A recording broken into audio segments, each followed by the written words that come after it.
Hello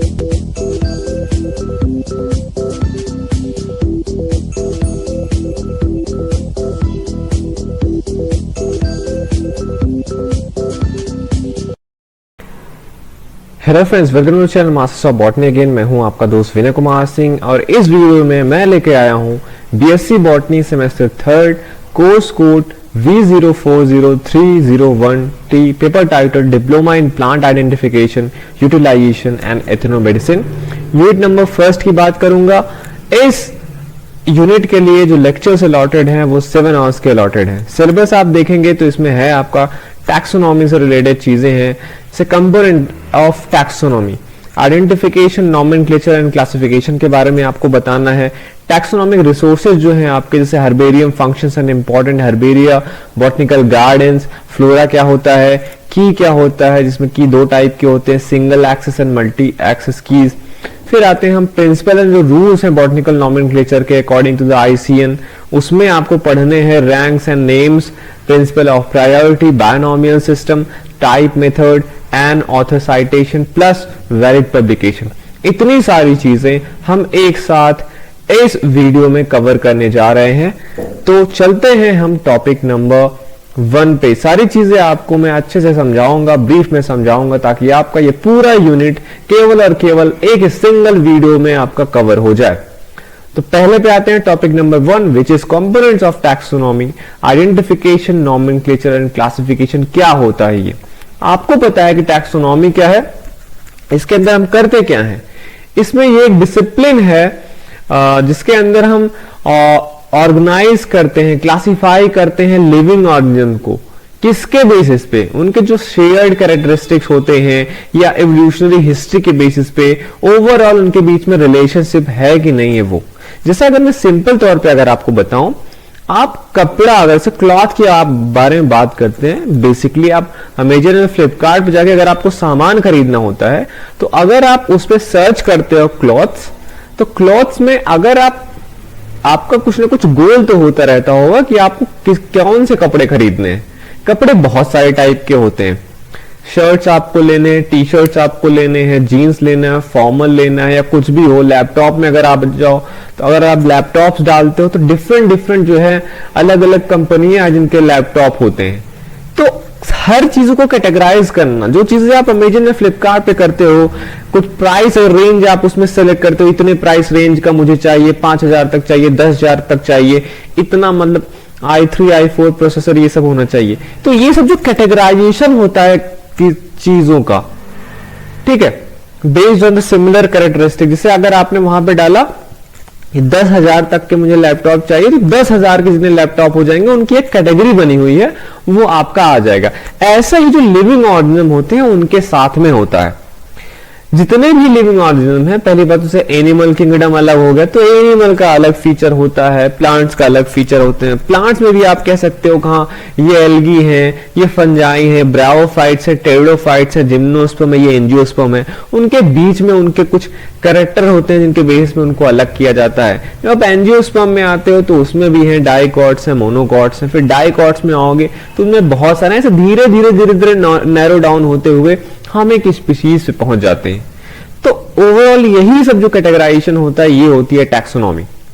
okay, और इसमें mainly हमारा ये टारगेट होता है, हम अंडरस्टैंड में समझते हैं और देखते हैं कि लाइफ फॉर्म में डाइवर्सिटी कितनी है और वो कैसे एक दूसरे से रिलेटेड है कि नहीं है। अब इसमें 3 मुख्य चीजें आती हैं। पहला आइडेंटिफिकेशन, दूसरा नॉमेनक्लेचर एंड थर्ड क्लासिफिकेशन। अब आइडेंटिफिकेशन क्या है ये आपको अच्छे से पता होना चाहिए। आइडेंटिफिकेशन एक प्रोसेस है जहां पे हम किसी ऑर्गेनिज्म की आइडेंटिटी जो है डिटरमिन करते हैं। कैसे? मान लीजिए अपने फील्ड में गए कहीं पे, यहाँ पे थोड़ा सा बहुत सारे पौधे हैं, आपके आसपास पौधे दिख जाते हैं। आपके मन में क्या आता है कि ये जो पौधा है, आपको पता है हर एक प्लांट का साइंटिफिक नेम होता है। इस पौधे का साइंटिफिक नेम क्या है, ये किस जीनस से बिलोंग करता है, किस फैमिली से बिलोंग करता है। तो मतलब उसकी आइडेंटिटी, लाइक आम के बारे में अगर हम बात कर लेते हैं, आम का साइंटिफिक नेम क्या है, मैंगीफेरा इंडिका। मान लो आम बहुत कॉमन है, ऐसे अगर आप फील्ड में जाओगे आपको बहुत सारे प्लांट मिलेंगे जिनकी आइडेंटिटी आपको नहीं पता होती है। तो उनकी आइडेंटिटी पता करना ही प्रोसेस है आपका आइडेंटिफिकेशन। तो आइडेंटिफिकेशन क्या प्रोसेस है? किसी ऑर्गेनिज्म की आइडेंटिटी को जानना। कैसे जानोगे?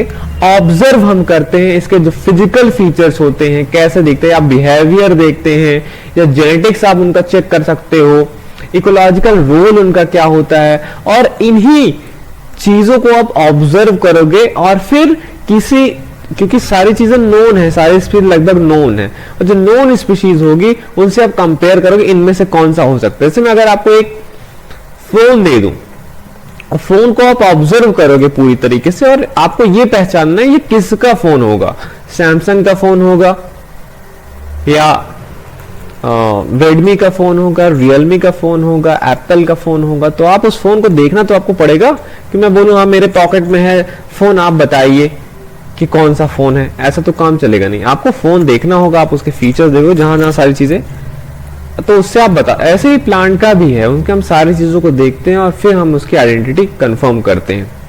ठीक है, तो ये जो स्टेप होता है ये किसी भी स्पीशीज या उनके स्पीशीज के बीच में डिफरेंस जानने के लिए इंपॉर्टेंट होता है कि आप जो है ऑब्जर्व करो उस स्पीशीज का। कई सारी चीजें होती हैं प्लांट में, शेप, साइज, कलर, हैबिटेट, ये जो मॉलिक्यूलर उनके डीएनए के सीक्वेंसेस से भी हमें जो है इंफॉर्मेशन मिलता है।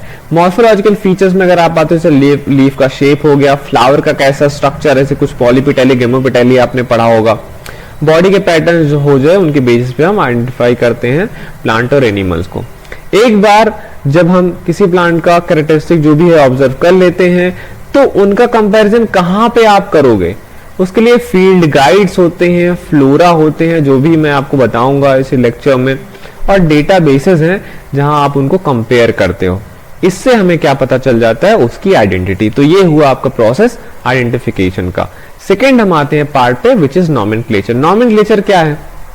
नॉमेनक्लेचर जो है ये टैक्सोनॉमी का ऐसा पार्ट है जहां पे हम किसी भी ऑर्गेनिज्म का नाम रखते हैं, और ये नाम आप रैंडमली नहीं रख सकते हो। इनका जो नाम है किसी भी प्लांट का, इसके लिए एक ICN है, international code of nomenclature for algae fungi and plant. मतलब ये जो है ये गवर्न करता है एल्गी फंजाई और प्लांट्स के नाम का, और ये रूल्स प्रोवाइड करता है। ऐसा नहीं आप अपने मन मर्जी से कुछ भी रख लो, रूल कुछ है, उसके बेसिस पे आपको किसी भी ऑर्गेनिज्म का नाम रखना होगा।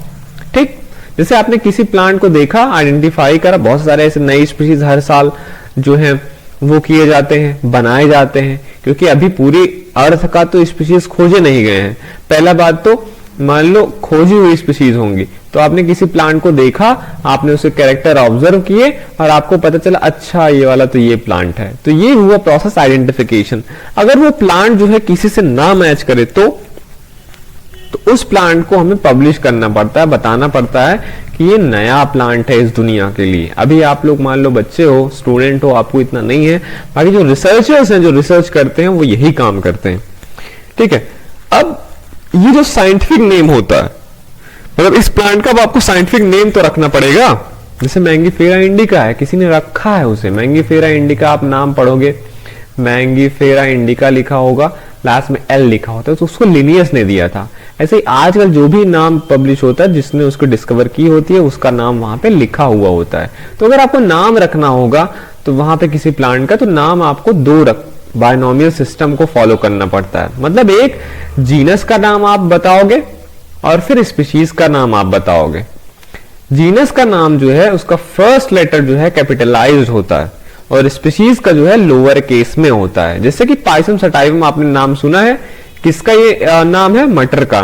ठीक है, पी प्लांट का ये साइंटिफिक नेम है। यहाँ पे जो पाइसम है ये स्टार्ट होता है पी से, which is a capital letter. P यहाँ पे कैपिटल है, तो हमेशा जीनस का नाम एक कैपिटल लेटर से स्टार्ट होता है, बाकी सारे लोअर केस में होते हैं। तो पाइसम ये पी प्लांट का जीनस है और जो सटाइवम है ये स्पीशीज एपिथेट है। ठीक है, और ये जो नेम है इसे लैटिन या लैटिनाइज नेम में लिखा जाता है। अब ये पहले से ही कस्टमरी रहा है कि वो लैटिन में लिखा जाएगा। अब जो है हर एक स्पीशीज का नेम यूनिक होता है। ऐसा नहीं होता कि आप 4-5 प्लांट के नाम एक ही रख दो, आपको यूनिक भी रखने हैं आपको, ताकि किसी नाम का डुप्लीकेशन ना हो, ये सब सारी चीजें ना हो।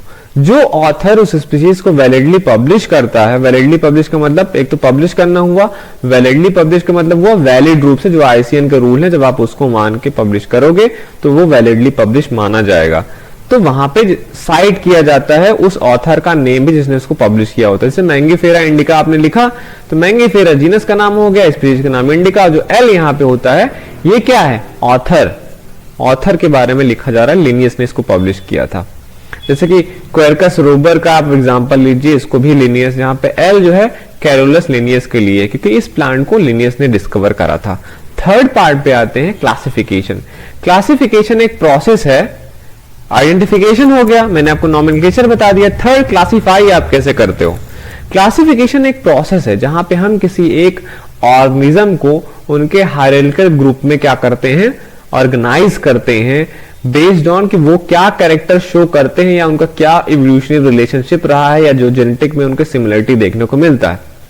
ठीक है, जैसे अगर मैं बात करूं रैंक्स होते हैं, ऑर्गेनिज्म को उनके रैंक के हिसाब से रखा जाता है। रैंक्स में डोमेन होता है, किंगडम होता है, फिर फाइलम, प्लांट के लिए फाइलम नहीं होता, प्लांट के लिए डिवीजन बोला जाता है, फिर क्लास आता है, ऑर्डर आता है, फैमिली आता है, जीनस होता है, स्पीसीज। हर एक प्लांट का आप ऐसे क्लासिफिकेशन कर सकते हो तो उसको क्लासिफाई करना बोलते हैं।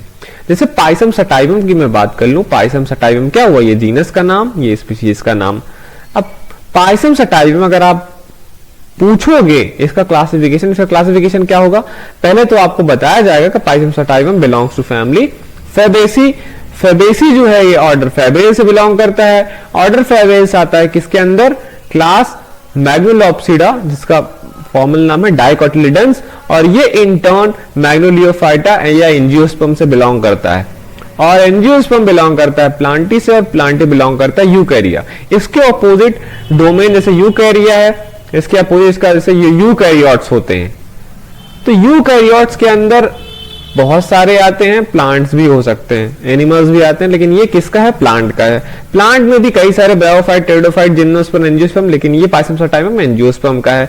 एंजियोस्पर्म में भी मोनोकॉट है, डाइकॉट है, तो ये मटर पी का जो प्लांट है डाइकॉट से बिलोंग करता है। डाइकॉट्स में कई सारे ऑर्डर हो सकते हैं पर ये फैबेस ऑर्डर से बिलोंग करता है। फैबेस ऑर्डर में कई सारे फैमिलीज हो सकते हैं पर ये फैबेसी फैमिली से बिलोंग करता है। और फैबेसी फैमिली में कई सारे जीनस हो सकते हैं पर ये पाइसम जीनस से बिलोंग करता है। और कौन सा स्पीशीज है, सटाइवम। तो ये हो गया क्लासिफिकेशन, जो उसके रैंक्स हैं उसमें इसको प्लेस करना। जो आजकल की मॉडर्न क्लासिफिकेशन है जिसको फाइलोजेनेटिक क्लासिफिकेशन बोला जाता है, ये मेनली जो है इवोल्यूशनरी रिलेशनशिप के बेसिस पे ही उनको ऑर्गेनाइज किया जाता है कि उनके जो कॉमन एंसेस्टर थे वो सेम थे। ठीक है, तो मेनली पहले क्या हुआ, पहले आपका देखा जाएगा कि जो क्लासिफिकेशन का सिस्टम था वो आर्टिफिशियल था, फिर आता था कि मॉर्फोलॉजी के बेसिस पे जो based on similarity and dissimilarity, और अभी का जो क्लासिफिकेशन सिस्टम है इसमें हम इवोल्यूशनरी हिस्ट्री देखते हैं कि कौन किससे आया है। ठीक, अब आते हैं टॉपिक नंबर 2 पे, जो कि है आपका हर्बेरियम। हर्बेरियम का फंक्शन क्या है और इंपॉर्टेंट हर्बेरिया कौन कौन से हैं बोर्ड के। तो हर्बेरियम आते हैं। हर्बेरियम है क्या, हर्बेरियम एक्चुअली कलेक्शन है, ये मतलब गैदरिंग हुआ ये प्रिजर्व प्लांट स्पेसिमेन का। प्लांट वैसे उगते रहते हैं, हम क्या करते हैं प्लांट को, उसके ट्विग्स वगैरह को या होल प्लांट को अगर वो छोटा है तो उसको लेके प्रिजर्व करते हैं, उसको प्रेस करते हैं। अभी सारे प्रोसेस में आपको बताता हूँ क्या क्या होता है। तो बस आप यही समझिए, प्रिजर्व प्लांट के स्पेसिमेन्स होते हैं, उनका कलेक्शन, और उसको ऑर्गेनाइज किया गया हो किसी फॉर साइंटिफिक स्टडी और किसी रेफरेंस के लिए ऑर्गेनाइज किया गया हो। ठीक है, ये स्पेसिमेन जो होते हैं, पहली बात तो प्लांट्स आप लोग इसको ड्राई करते हो, ड्राई करने के बाद प्रेस किया जाता है, फिर इसको माउंट किया जाता है, मतलब ग्लू के साथ चिपकाया जाता है किसी शीट पे, पेपर पे, हर्बेरियम शीट पे, और फिर उसको किसी न किसी एक तरीके से किसी क्लासिफिकेशन को फॉलो करके क्या किया जाता है, स्टोर किया जाता है। हर एक स्पेसिमेन का उस हर्बेरियम शीट पे क्या क्या रहता है, उसके साथ जो इंफॉर्मेशन, प्लांट का साइंटिफिक नेम रहता है, कलेक्शन रहता है, कहां से किया गया, लोकेशन रहता है, कहां से उसका कलेक्शन हुआ, डेट ऑफ कलेक्शन, किस डेट को आपने कलेक्शन किया और उसको किसने कलेक्ट किया, ये सारे इंफॉर्मेशन उस शीट पे रहते हैं। तो ये हुआ हर्बेरियम। हर्बेरियम क्या है, dried, press, mounted on a sheet of paper, उसे किसी न किसी मैनर में स्टोर किया जाए, जिसके साथ जो इन्फॉर्मेशन रहती है वो क्या क्या है, scientific name, collection location, date of collection, name of person who collected it. और ये बॉटनिकल रिसर्च में, एजुकेशन में, प्लांट के कंजर्वेशन में और बायोडाइवर्सिटी स्टडीज में हर्बेरियम का बहुत बड़ा रोल है। हर्बेरियम प्रिपरेशन के सबसे पहले बात कर लेते हैं, आप हर्बेरियम बनाते कैसे हो। तो सबसे पहले आपको प्लांट्स कलेक्ट करने होंगे। कलेक्ट करो आप प्लांट को, और ऐसा करो कि वो स्पीशीज को रिप्रेजेंट करें। स्पीशीज को रिप्रेजेंट तब करेगा जब प्लांट के ज्यादा से ज्यादा कैरेक्टर उसमें दिखाई देते हो। ये नहीं कि आप जो है हर्बेरियम आपने बनाना स्टार्ट किया और गए आप उस प्लांट का एक पत्ती तोड़ के उसमें चिपका दिए। पत्ती जो है पूरे के पूरे स्पीशीज को क्या रिप्रेजेंट करती है, नहीं। मतलब सारी चीजें लगभग जितना पॉसिबल हो सके, फ्लावर हो, फ्रूट हो, लीव्स सारे हो, ये सारी चीजें उसमें होनी चाहिए। हर्ब्स है तो उनके रूट्स भी होने चाहिए। तो जितना ज्यादा इंफॉर्मेशन उस स्पेसिमेन में हो सकता है, उस प्लांट में हो सकता है, वो सारे उसी के साथ हो। पता चला आपने जनवरी में प्लांट कलेक्ट किया, उसमें फ्लावर या फ्रूट आए ही नहीं थे। तो ऐसा हर्बेरियम बनाने का जो हमें ज्यादा इंफॉर्मेशन ना दे तो अच्छा नहीं होता है। तो इसीलिए कलेक्शन करने के लिए आप ऐसे प्लांट का चुनाव करोगे या उस स्टेज में आप उठाओगे उसे जहां पे उसमें ज्यादा इंफॉर्मेशन हो। और हर्ब्स को जो है हम डिगअप कर लेते हैं, खोद के निकाल लेते हैं पूरा प्लांट। श्रब और ट्रीज को हम उनके ब्रांचेस को लेते हैं। और हमेशा ये आप ट्राई करिएगा कि फ्लावरिंग या फ्रूटिंग स्टेज में ही प्लांट को कलेक्ट करो। अब जैसे किसी किसी प्लांट का लिक्विड प्रिजर्वेशन करना होता है, मतलब अंदर, तो उसके लिए FAA लिक्विड है, ठीक है, उसमें हम वो करते हैं। और DNA एनालिसिस के लिए हम प्लांट के टिश्यूज को सिलिका जेल में रखते हैं। अब कुछ इंपॉर्टेंट चीजें हैं कि अगर आपको कहीं से प्लांट कलेक्ट करने हैं तो पहली बात तो परमिशन ले लीजिए। परमिशन कहाँ से आपको मिलेगा ये आपको देखना है। जैसे कॉलेज से आप ऐसे ही प्लांट कलेक्शन मत करिए, किसी से पूछ लीजिए। और जो कुछ कुछ प्लांट हैं जो रेयर होते हैं, एंडेंजर होते हैं, उनके स्पीशीज के नंबर बहुत कम होते हैं। पता चले आपके कॉलेज में कहीं एक ही प्लांट था, वो आपने उखाड़ लिया, या IUCN के थ्रेड कैटेगरीज होते हैं उसके अकॉर्डिंग आता है। तो जो रेयर एंडेंजर्ड प्लांट होते हैं उसको आपको नहीं करना है। फिर साथ में जब आप प्लांट कलेक्शन करने जाते हो तो आपके पास एक फील्ड नोटबुक होता है, वो आपको साथ में रखना चाहिए, जिससे आप ये जो सारे इंफॉर्मेशन हर्बेरियम शीट में रहते हैं वो लिख सकें। साइंटिफिक नेम अगर उस समय पता हो, कहां से आपने कलेक्ट किया, और जो कलेक्शन के सारे डिटेल जो मैंने आपको बताए, ये collection, location, date of collection, name of the person who collected, ये सब हम उसी में फील्ड नोटबुक में लिखते हैं। अब इसके बेसिस पे कि आप प्लांट का कलेक्शन किस प्रकार से होता है, तीन टाइप के कलेक्शन होते हैं। एक होता है कलेक्शन ट्रिप। ट्रिप में क्या होता है, ये एक शॉर्ट और ब्रीफ ट्रेनिंग पीरियड का होता है। आप कुछ समय के लिए गए, 1 दिन के लिए, 2 दिन के लिए गए, वो होता है ट्रिप। बस उसमें जितने प्लांट वांट मिले उसके बारे में हमने सारा कुछ ऐसे हर्बेरियम के लिए कलेक्शन कर लिया, वो हुआ हमारा कलेक्शन ट्रिप। एक होता है दूसरा, इससे बड़ा एक्सप्लोरेशन। जब हम जैसे कोई फ्लोरा अगर आप कर रहे हो तो फ्लोरा करने के लिए आपको कम से कम 3 साल, हर साल, हर महीने में 2-3 बार आपको जाना पड़ेगा। साल के हर महीने में 1 साल करोगे, फिर उसी का रिपीट करोगे, तीसरी बार रिपीट करोगे, उसको कहते हैं एक्सप्लोरेशन। अच्छी तरीके से कोई भी आप मौसम नहीं छोड़ोगे, कोई सीजन नहीं छोड़ना, कोई मंथ नहीं छोड़ना, तभी आप एक जगह का पूरे साल भर में कितनी स्पीशीज वहां पे ग्रो करती हैं, और जब आप 3 साल रिपीट करोगे तब वो होगा। तो वो एक्सप्लोरेशन कहलाता है ऐसी स्टडी। थर्ड टाइप की स्टडी होती है एक्सपीडिशन, जो कि लॉन्ग ट्रिप्स होते हैं, बहुत दूरस्थ इलाकों के लिए, जहां पे हम उनके स्टडी करते हैं फ्लोरा फाना की। अब इसके साथ साथ आपको थोड़ा सा ध्यान देना है कि आपको फील्ड में क्या क्या लेके जाना है। प्लांट प्रेस, जिसमें आप प्लांट को प्रेस करोगे। फील्ड नोटबुक तो बोला है, बैग्स वगैरह होने चाहिए। कुछ प्लांट कांटे वांटे वाले होते हैं तो उसके लिए एक आता है कटर, पूरिंग शेयर बोलते हैं। कैमरा वगैरह, फोटोज आपको लेने हैं, ये बुक्स वगैरह में आप देखते हुए फ्लोरा में अच्छे अच्छे उसके फोटोग्राफ्स भी रहते हैं, तो वो भी उसी समय का खींचा होना चाहिए। Second, press. कलेक्शन हो गया, अब हम उनको करेंगे प्रेस। ब्लॉटिंग पेपर्स हम रखते हैं, इसी के अंदर हम प्लांट को रख देते हैं। वो मॉइस्चर सोखने के लिए बने हुए होते हैं ब्लॉटिंग पेपर्स, उसमें आके हम प्रेस कर देते हैं। फिर अगले दिन, तीसरे दिन, चौथे दिन मॉइस्चर के हिसाब से हम उसको पेपर को चेंज देते रहते हैं। और ब्रांचेस वगैरह जो एक्स्ट्रा रहते हैं उनको हम क्लिप कर देते हैं, जो ओवरलैप हो रहे हो। और सक्लेंट प्लांट्स को भी कुछ हिसाब से ट्रीट किया जाता है, जिससे वो सड़ने ना लगे उसमें। और ब्लॉटिंग पेपर पे भी हम कलेक्शन नंबर वगैरह लिख सकते हैं, या टैग वैग उसमें लगा सकते हैं। फिर प्रेस करने के बाद उसको सुखाया जाता है। ये चेंज आप दोगे बार बार प्लांट को लाके पहले रख दो, अच्छे से उसको दबा दो किसी भारी चीज से, और फिर उसको ड्राई करते हैं। नेचुरल ड्राई में अगर आप करते हो तो प्रेस करके आप वार्म और ड्राई एरिया में रख दीजिए जहां पे अच्छी हवा हो, क्योंकि हवा चलने से चीजें सूख जाती हैं। दूसरा, आर्टिफिशियली आप क्या कर सकते हो, हीटर्स आते हैं, वो उसमें आप जो है नियरली 50-55-60 डिग्री पे आप रख सकते हो, देखना जल ना जाए, तो आप ड्राई कर सकते हो। ड्राई करने के बाद आपको ऐसा 2 डायमेंशनल का आपको प्लांट मिलेगा, एकदम सूखा हुआ, बिल्कुल मस्त ड्राई। उसके बाद उसको हम चिपकाते हैं हर्बेरियम शीट पे। हर्बेरियम शीट का साइज भी कभी कभी पूछा जाता है, तो 29x41.5 सेंटीमीटर का इसका साइज होता है, और उसी पे हम उसको चिपकाते हैं ग्लू या टेप की मदद से। और फिर उसमें हर्बेरियम शीट पे मान लो यहाँ पे आपका प्लांट चिपक गया, उसके राइट साइड में उसका लेबल होता है, हर्बेरियम का लेबल भी होता है, उसको हम चिपकाते हैं, जहां पे सारे इंफॉर्मेशन हम लिखते हैं, हर्बेरियम साइंटिफिक नेम, करेक्शन, कब किया गया कब नहीं। स्टोरेज फिर उसका किया जाता है। जब आप सारे हर्बेरियम ऐसे आपके पास, मान लीजिए आपके 50 प्लांट का किया, 50 प्लांट को आप क्या करोगे, उस पास स्टोर करोगे, एसिड फ्री फोल्डर्स में उसको रखे जाते हैं, और फिर उन सारे स्पेसिमेंस को उनकी फैमिली, जीनस और स्पीशीज के बेसिस पे ऑर्गेनाइज करते हैं। जो बड़े बड़े हर्बेरिया हैं वो कोई बड़ा सा सिस्टम, क्लासिफिकेशन सिस्टम फॉलो करते हैं, जैसे बेंथम हुकर का हो गया या इंगलर एंड प्लांटर का हो गया। फिर उसका मेंटेनेंस भी किया जाता है। अब ऐसा नहीं कि आप हर्बेरियम शीट रख के भूल गए, उसको आप रेगुलरली चेक करोगे कहीं के पेस्ट उस पे तो नहीं लग गए हैं कि उसको खा पी रहे हैं। सिल्वर स्टार करके एक कीड़ा होता है, वो खाया जाता है सब इधर उधर। तो वही है, हीटिंग, फ्रीजिंग और जो रेपलेंट्स वगैरह हैं जैसे कि नेफ्थलीन वगैरह, उसका यूज करते रहना चाहिए ताकि वो आपके हर्बेरियम शीट वैसे के वैसे बने रहें। ये हो गया आपका पूरा का पूरा आपका हर्बेरियम। फंक्शन देख लेते हैं हर्बेरियम का क्या होता है।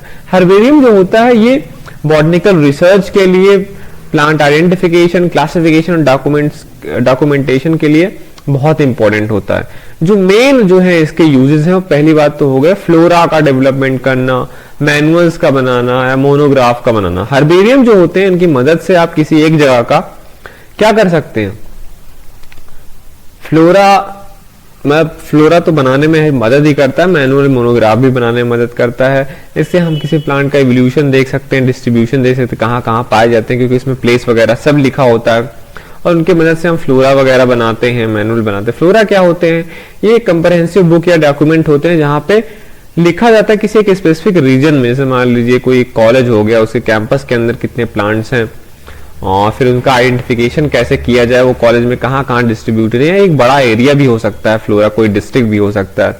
मैनुअल जो होते हैं ये प्रैक्टिकल गाइड्स होते हैं जहाँ पे इंस्ट्रक्शन या इन्फॉर्मेशन होते हैं, जैसे कि आप जो प्लांट्स पढ़ते हो उनको कैसे पहचाना जाए, सारी चीजें होती है उसमें काफी बड़े लेवल पे। मोनोग्राफ जो होते हैं ये डिटेल स्टडी होती है जहाँ पे एक सिंगल प्लांट स्पीशीज, जीनस या फैमिली पे ही फोकस किया जाता है, सारी फैमिली पे नहीं, उसकी पूरा बायोलॉजी, टैक्सोनॉमी, इकोलॉजी सब पे फोकस किया जाता है, वो मोनोग्राफ बनते हैं।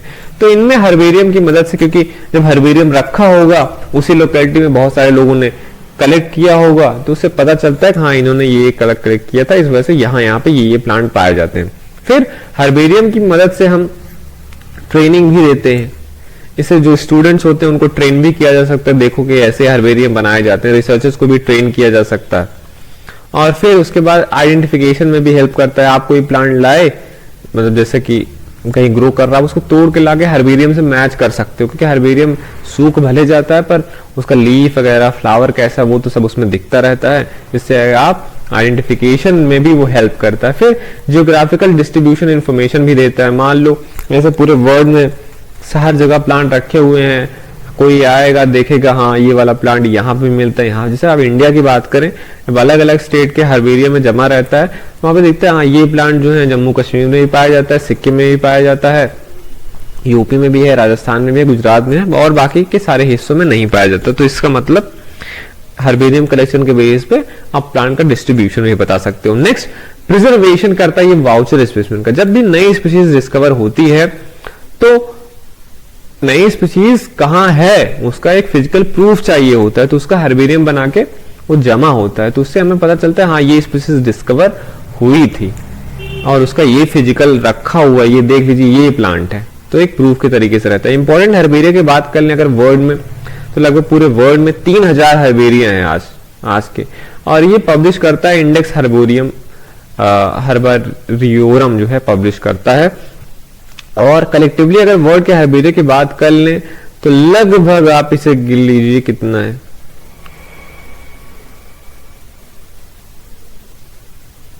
लगभग 3 अरब स्पेसिमेंस हैं पूरे वर्ल्ड में लास्ट के 400 साल में जो लगभग कलेक्ट किए गए हैं, बहुत सारे। इंपॉर्टेंट हर्बेरियम की बात करें, जैसे रॉयल बॉटनिकल गार्डन है, क्यू हर्बेरियम जिसे बोलते हैं, यूनाइटेड किंगडम में है। ये one of the largest and most famous herbaria है पूरे वर्ल्ड में। लगभग यहाँ पे आप जाएंगे 7 मिलियन स्पेसिमेन जो है प्लांट के स्पेसिमेन के कलेक्शन है, और ये पूरे ग्लोबल रिसर्च में बहुत हेल्प करता है, कंजर्वेशन और टैक्सोनॉमी के स्टडी के लिए बहुत हेल्प करता है। और फिर हम उसके बारे में बात करें सेकेंड, तो न्यूयॉर्क बॉटनिकल गार्डन है जो कि यूनाइटेड स्टेट में है। ये भी एक बड़ा है, यहाँ पे भी 7.8 मिलियन स्पेसिमेन जो है रखे गए हैं। यहाँ पे भी नॉर्थ और साउथ अमेरिका के बहुत प्लांट जो है रखे हुए हैं। यहाँ पे भी जब ये रिसर्च का सेंटर, ये प्लांट सिस्टमेटिक्स, इकोलॉजी और कंजर्वेशन के लिए। फिर म्यूजियम नेशनल दी हिस्टोरी नेचुरले पी हर्बेरियम पेरिस फ्रांस में है ये। यहाँ पे भी ये भी एक बहुत बड़ा और ओल्डेस्ट जो है हर्बेरिया, यहाँ लगभग 8 मिलियन स्पेसिमेंस हैं। और ये जो है यहाँ पे बहुत सारे टाइप स्पेसिमेन रखे गए हैं। टाइप स्पेसिमेन वो होते हैं जो जब एक नया स्पीशीज पब्लिश होता है तो उसका जो एक स्पेसिमेन दिया जाता है, होलोटाइप जिसे बोलते हैं, और भी सारे टाइप होते हैं, मतलब मेन जो स्पीशीज पब्लिश करता है उस ऑथर का कलेक्शन जो पहली बार प्लांट कलेक्शन होता है, उनके यहाँ पे कई सारे स्पेसिमेन हैं। अगला बात कर लेते हैं तो मिसौरी बॉटनिकल गार्डन जो कि यूनाइटेड स्टेट में है, यहाँ भी 7 मिलियन स्पेसिमेन है लगभग। ये भी जो है प्लांट टैक्सोनॉमी और कंजर्वेशन में एक लीडर है ये गार्डन। और यहाँ पे भी नॉर्थ और साउथ अमेरिका के बहुत सारे प्लांट हैं, अफ्रीका के भी हैं, साउथ ईस्ट एशिया के भी हैं। तो ये ट्रॉपिकल बायोडाइवर्सिटी, प्लांट बायोडाइवर्सिटी में हेल्प करता है। और ऐसे हर्बेरियम यूनिवर्सिटीज फ्लोरेंटिनी इटली में है, यहाँ पे भी 5 मिलियन के लगभग हैं। बहुत यहाँ पे भी कलेक्शन है मेडिटेरियन रीजन से, और ये इंपॉर्टेंट सेंटर भी है बॉटनिकल रिसर्च का, पर्टिकुलरली जो है मेडिटेरियन जो फ्लोरा है और उनके सिस्टमैटिक्स के लिए। इंपॉर्टेंट फ्लोरा की अगर हम बात कर लें इंडिया की, तो अपना सेंट्रल नेशनल हर्बेरियम जो है हावड़ा वेस्ट बंगाल में है, कैल जिसका कोड है, ये 1975 में एस्टैब्लिश हुआ था। इंडिया का फर्स्ट हर्बेरियम है। यहाँ पे लगभग 2 मिलियन स्पेसिमेन है जो कि इंडिया की प्लांट बायोडाइवर्सिटी और जो सराउंडिंग रीजन है वहां पे हेल्प करता है। सेकेंड, फॉरेस्ट रिसर्च इंस्टीट्यूट जिसका एक्रोनिम है डीडी, देहरादून उत्तराखंड में है। यहाँ पे भी करीब 3,50,000 स्पेसिमेन है और ये सेंट्रल हब है रिसर्च का, फॉरेस्ट बायोडाइवर्सिटी और कंजर्वेशन का, प्लांट स्पेसिमेन का अक्रॉस इंडिया के जो फॉरेस्ट रीजन्स हैं उनके। और फिर नेक्स्ट आता है आपका the national botanical garden LWG जो कि है आपका कहां पे, लखनऊ में है। ओके, LWG इसका एक्रोनिम है, लखनऊ उत्तर प्रदेश में है ये। और यहाँ पे लगभग 2,60,000 स्पेसिमेंस हैं और ये एक मेजर सेंटर है इंडिया फ्लोरा का स्टडी करने का, पर्टिकुलरली जो नॉर्थ इंडिया है अपना उसके लिए LWG अच्छा है।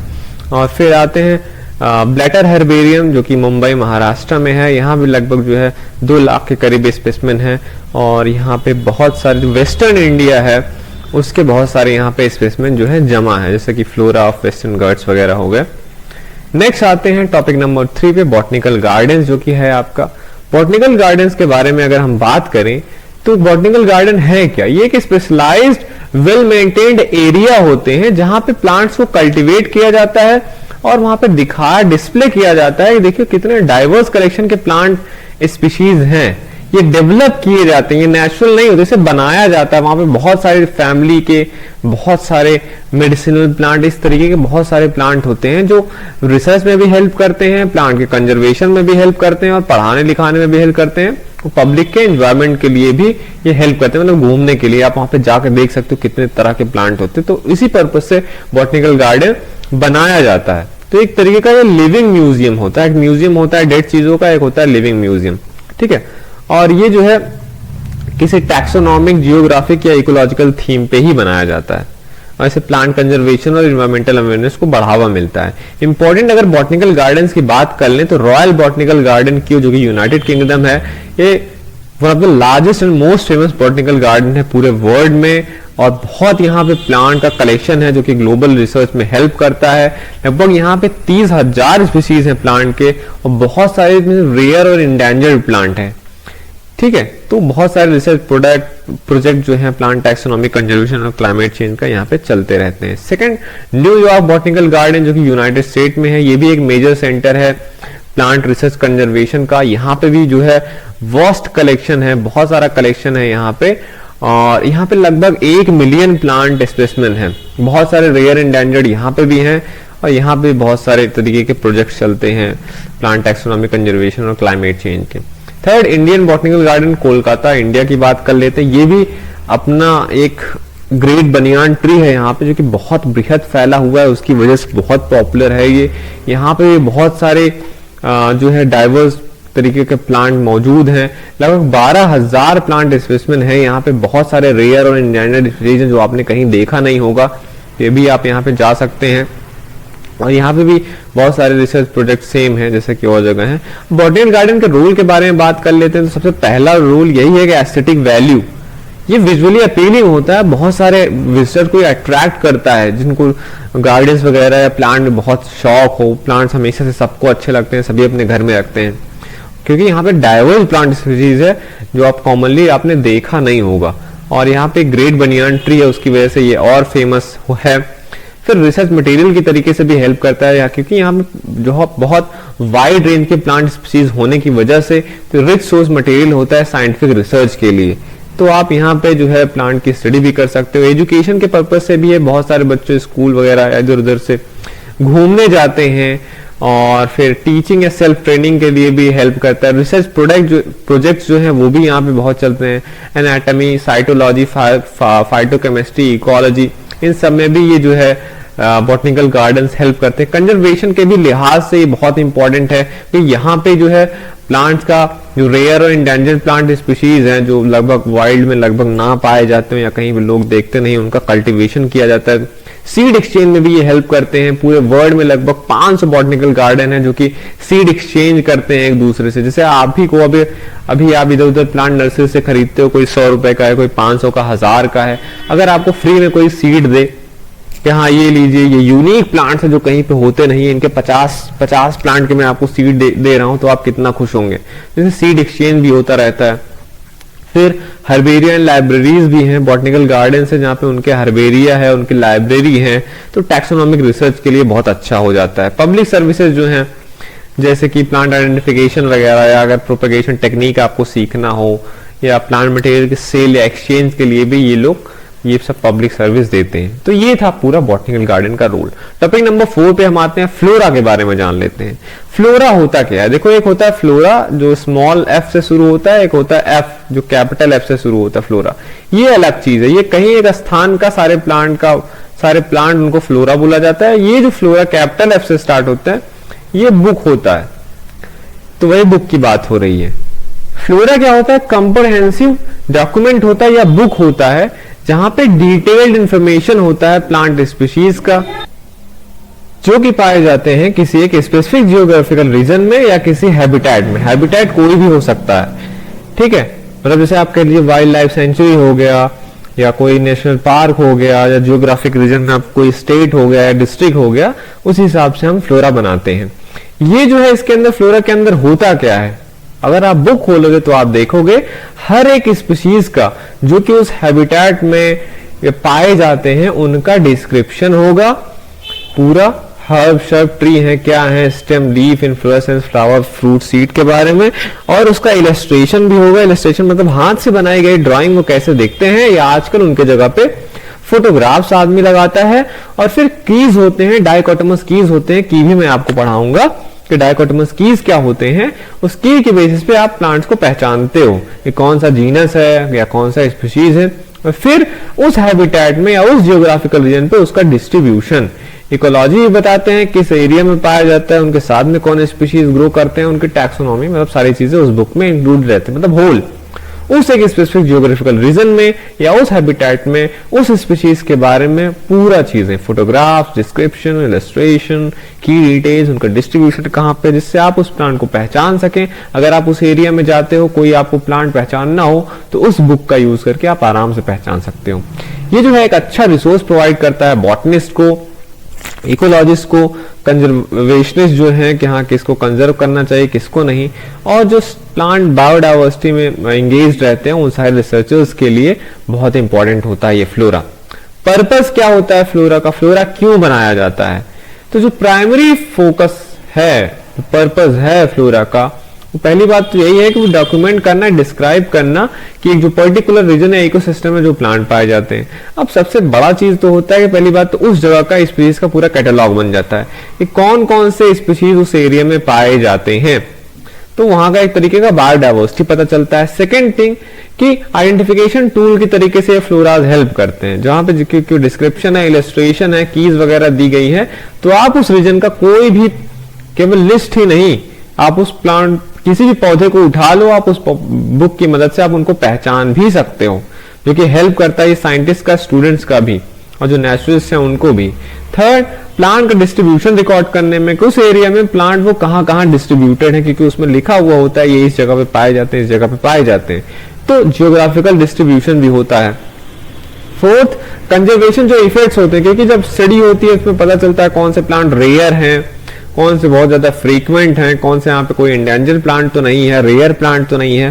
तो जब आपको ऐसी स्टडी होगी तो आपको ये भी तो पता चलेगा साथ साथ में, तो ये पता चलने से हम उन स्पीशीज का कंजर्वेशन भी कर सकते हैं, तो उसके लिए प्लानिंग या पॉलिसी भी बनाई जा सकती है जो रेयर, एंडेमिक या थ्रेटन्ड स्पीशीज होंगी वहां के।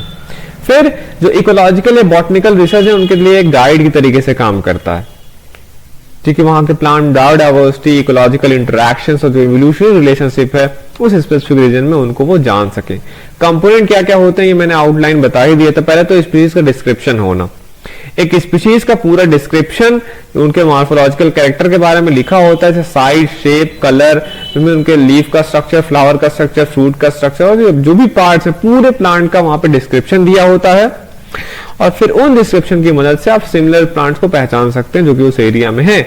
उनके इलस्ट्रेशन और फोटोग्राफ तो मैंने बताया है कि ये तो हाथ से बनाई गई ड्राइंग होगी उनकी, पहले ये ज्यादा कॉमन थे, अब फोटोग्राफ्स हैं जो कि कैमरा से खींच के उनका जहाँ पे डिस्क्रिप्शन लिखा होगा वहां पे उनका फोटोग्राफ भी रहते हैं, तो एक्यूरेसी होती है। एक तो आप डिस्क्रिप्शन पढ़ के सारी चीजें समझ लो, तो दूसरा फोटोग्राफ देख के आप आराम से उनको पहचान सकते हो।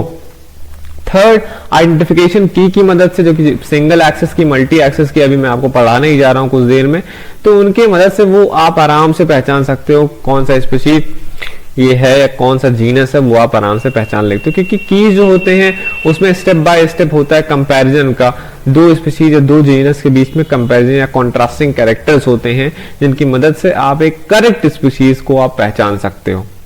ठीक है, जैसे कि अगर आपके हाथ में जो स्पीशीज है उसमें रेड फ्लावर है तो ये होगा, ये हो सकता है, येलो फ्लावर है तो ये हो सकता है।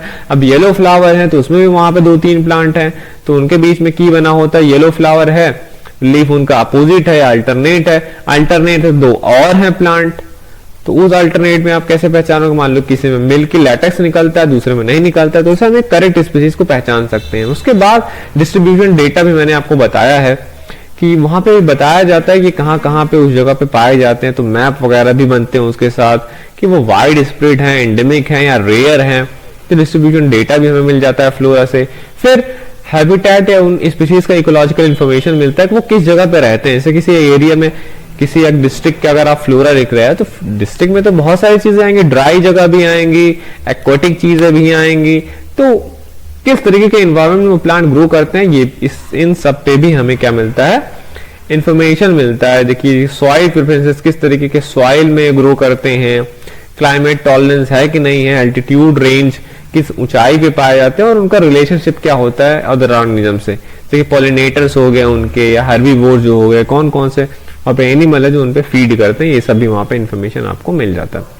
टैक्सोनॉमिक इंफॉर्मेशन आपको मिल ही जाता है, क्योंकि हर एक स्पीशीज का आपको उनकी फैमिली, स्पीशीज, उनके जीनस, स्पीशीज का नाम, और जब आप स्पीशीज का नेम लिखते हो तो कौन उसकी डिस्कवरी किया है, और उनके सिनोनिम्स भी उसमें रहते हैं, कौन कौन से समानार्थी हैं जो उस प्लांट के और भी नाम पहले बुलाए जाते थे, अब अभी वो सिनोनिम हो गए हैं, क्योंकि हर एक स्पीशीज का केवल एक एक्सेप्टेड नेम रहता है।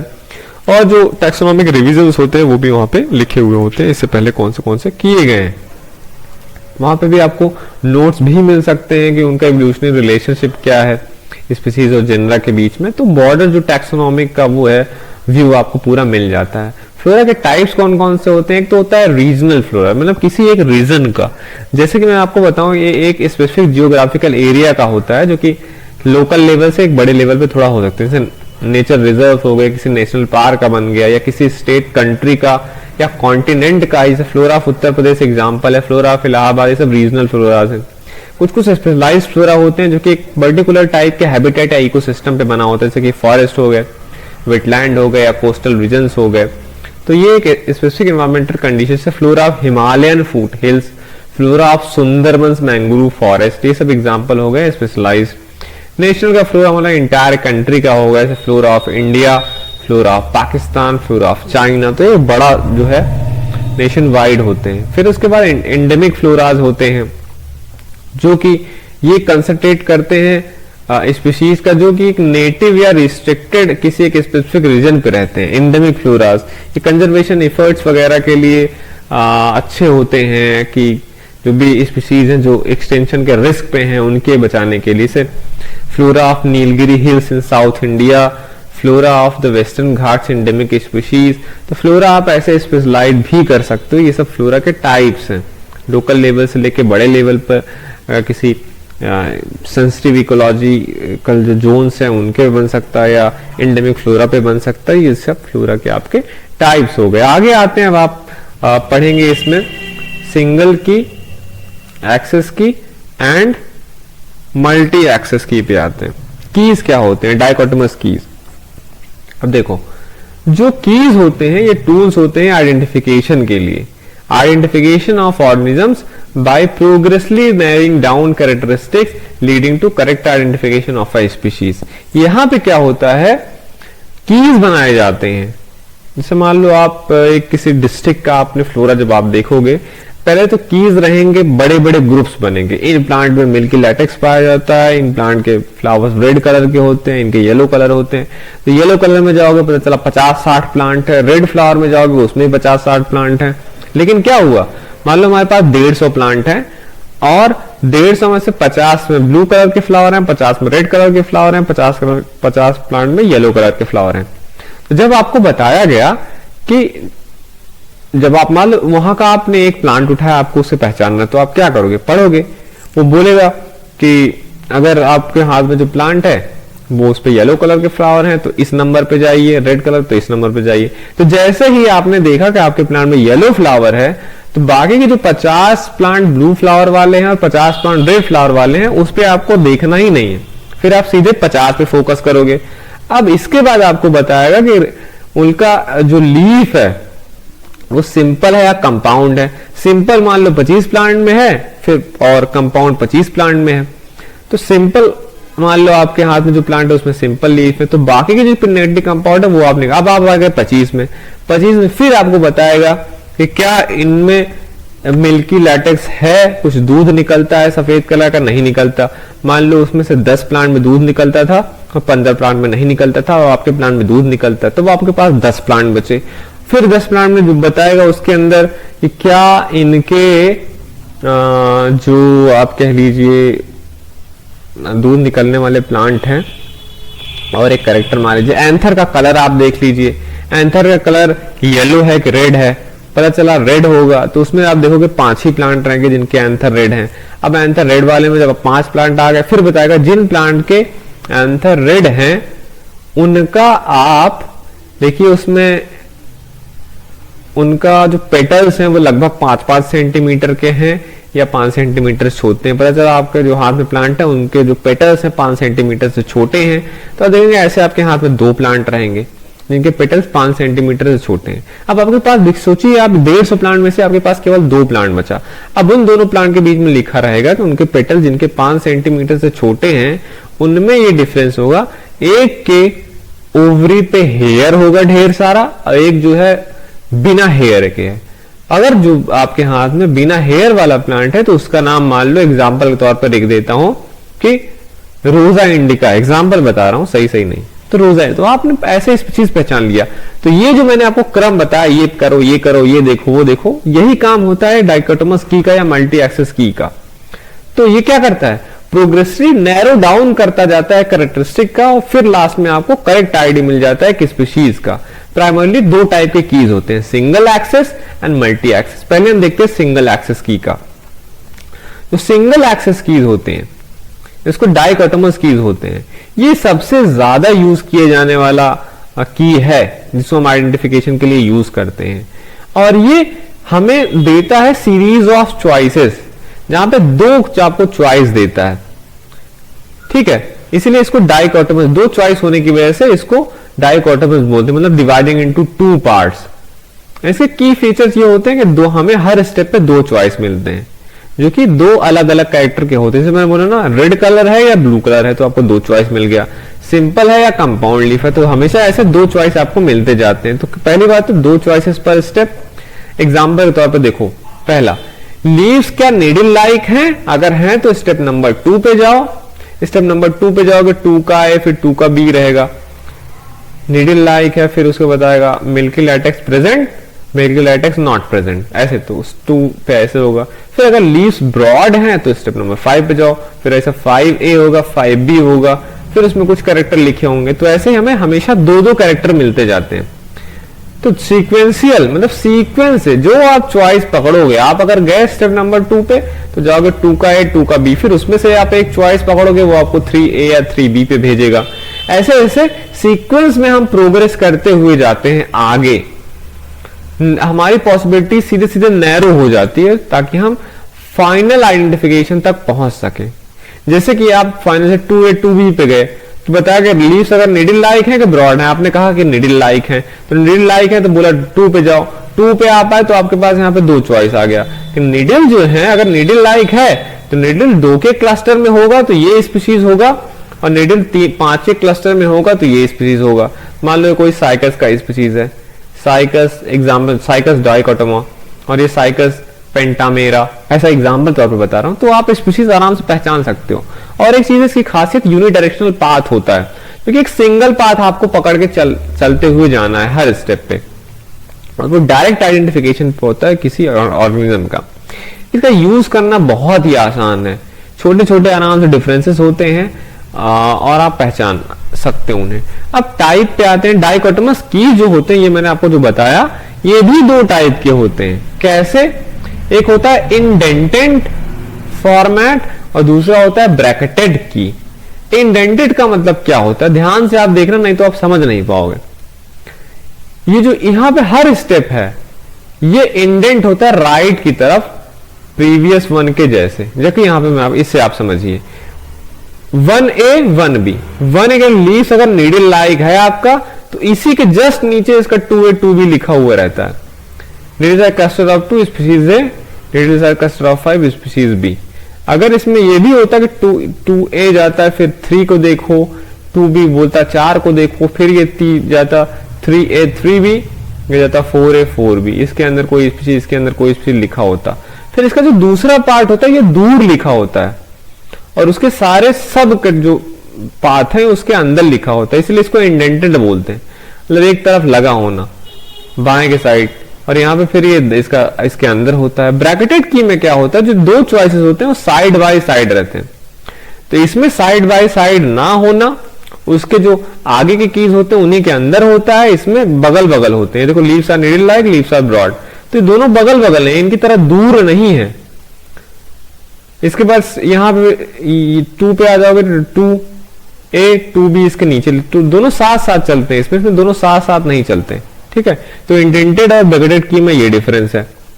एडवांटेज क्या है इसका? सिंपल होते हैं। जो डाइकोटोमस का के बारे में बता रहा हूं, उनके एडवांटेज, डाइकोटोमस की होते हैं सिंपल होते हैं, जो बिगिनर्स के लिए बहुत सही होते हैं, आइडेंटिफिकेशन तुरंत मिल जाता है, फील्ड वर्क के लिए काफी एप्लीकेबल होते हैं। लिमिटेशन इसका ये है कि इसका पाथवे बहुत रिजिड होता है, केवल ईच चॉइस केवल हर एक नए स्टेप पे जाता है। कभी कभी अगर आप जब इनकरेक्ट चॉइस कर लेंगे तब आपको गलत रिजल्ट मिल जाएगा।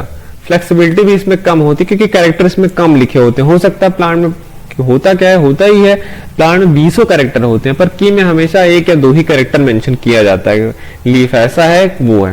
पता चला फ्लावर के बारे में ही की बनी हो, पता चला आप जो फ्लावर पहचान रहे हो, जो प्लांट पहचान रहे हो, उसमें फ्लावर ही ना हो तो तब ये काम करेगा ही नहीं। पता चला सीड का कैरेक्टर लिखा हो और उस प्लांट में अभी सीड ही नहीं बना हुआ हो, तब क्या आप करोगे? तो वहां ये थोड़ा सा मुश्किल होता है, लेकिन फिर भी वाइडली यूज्ड होता है।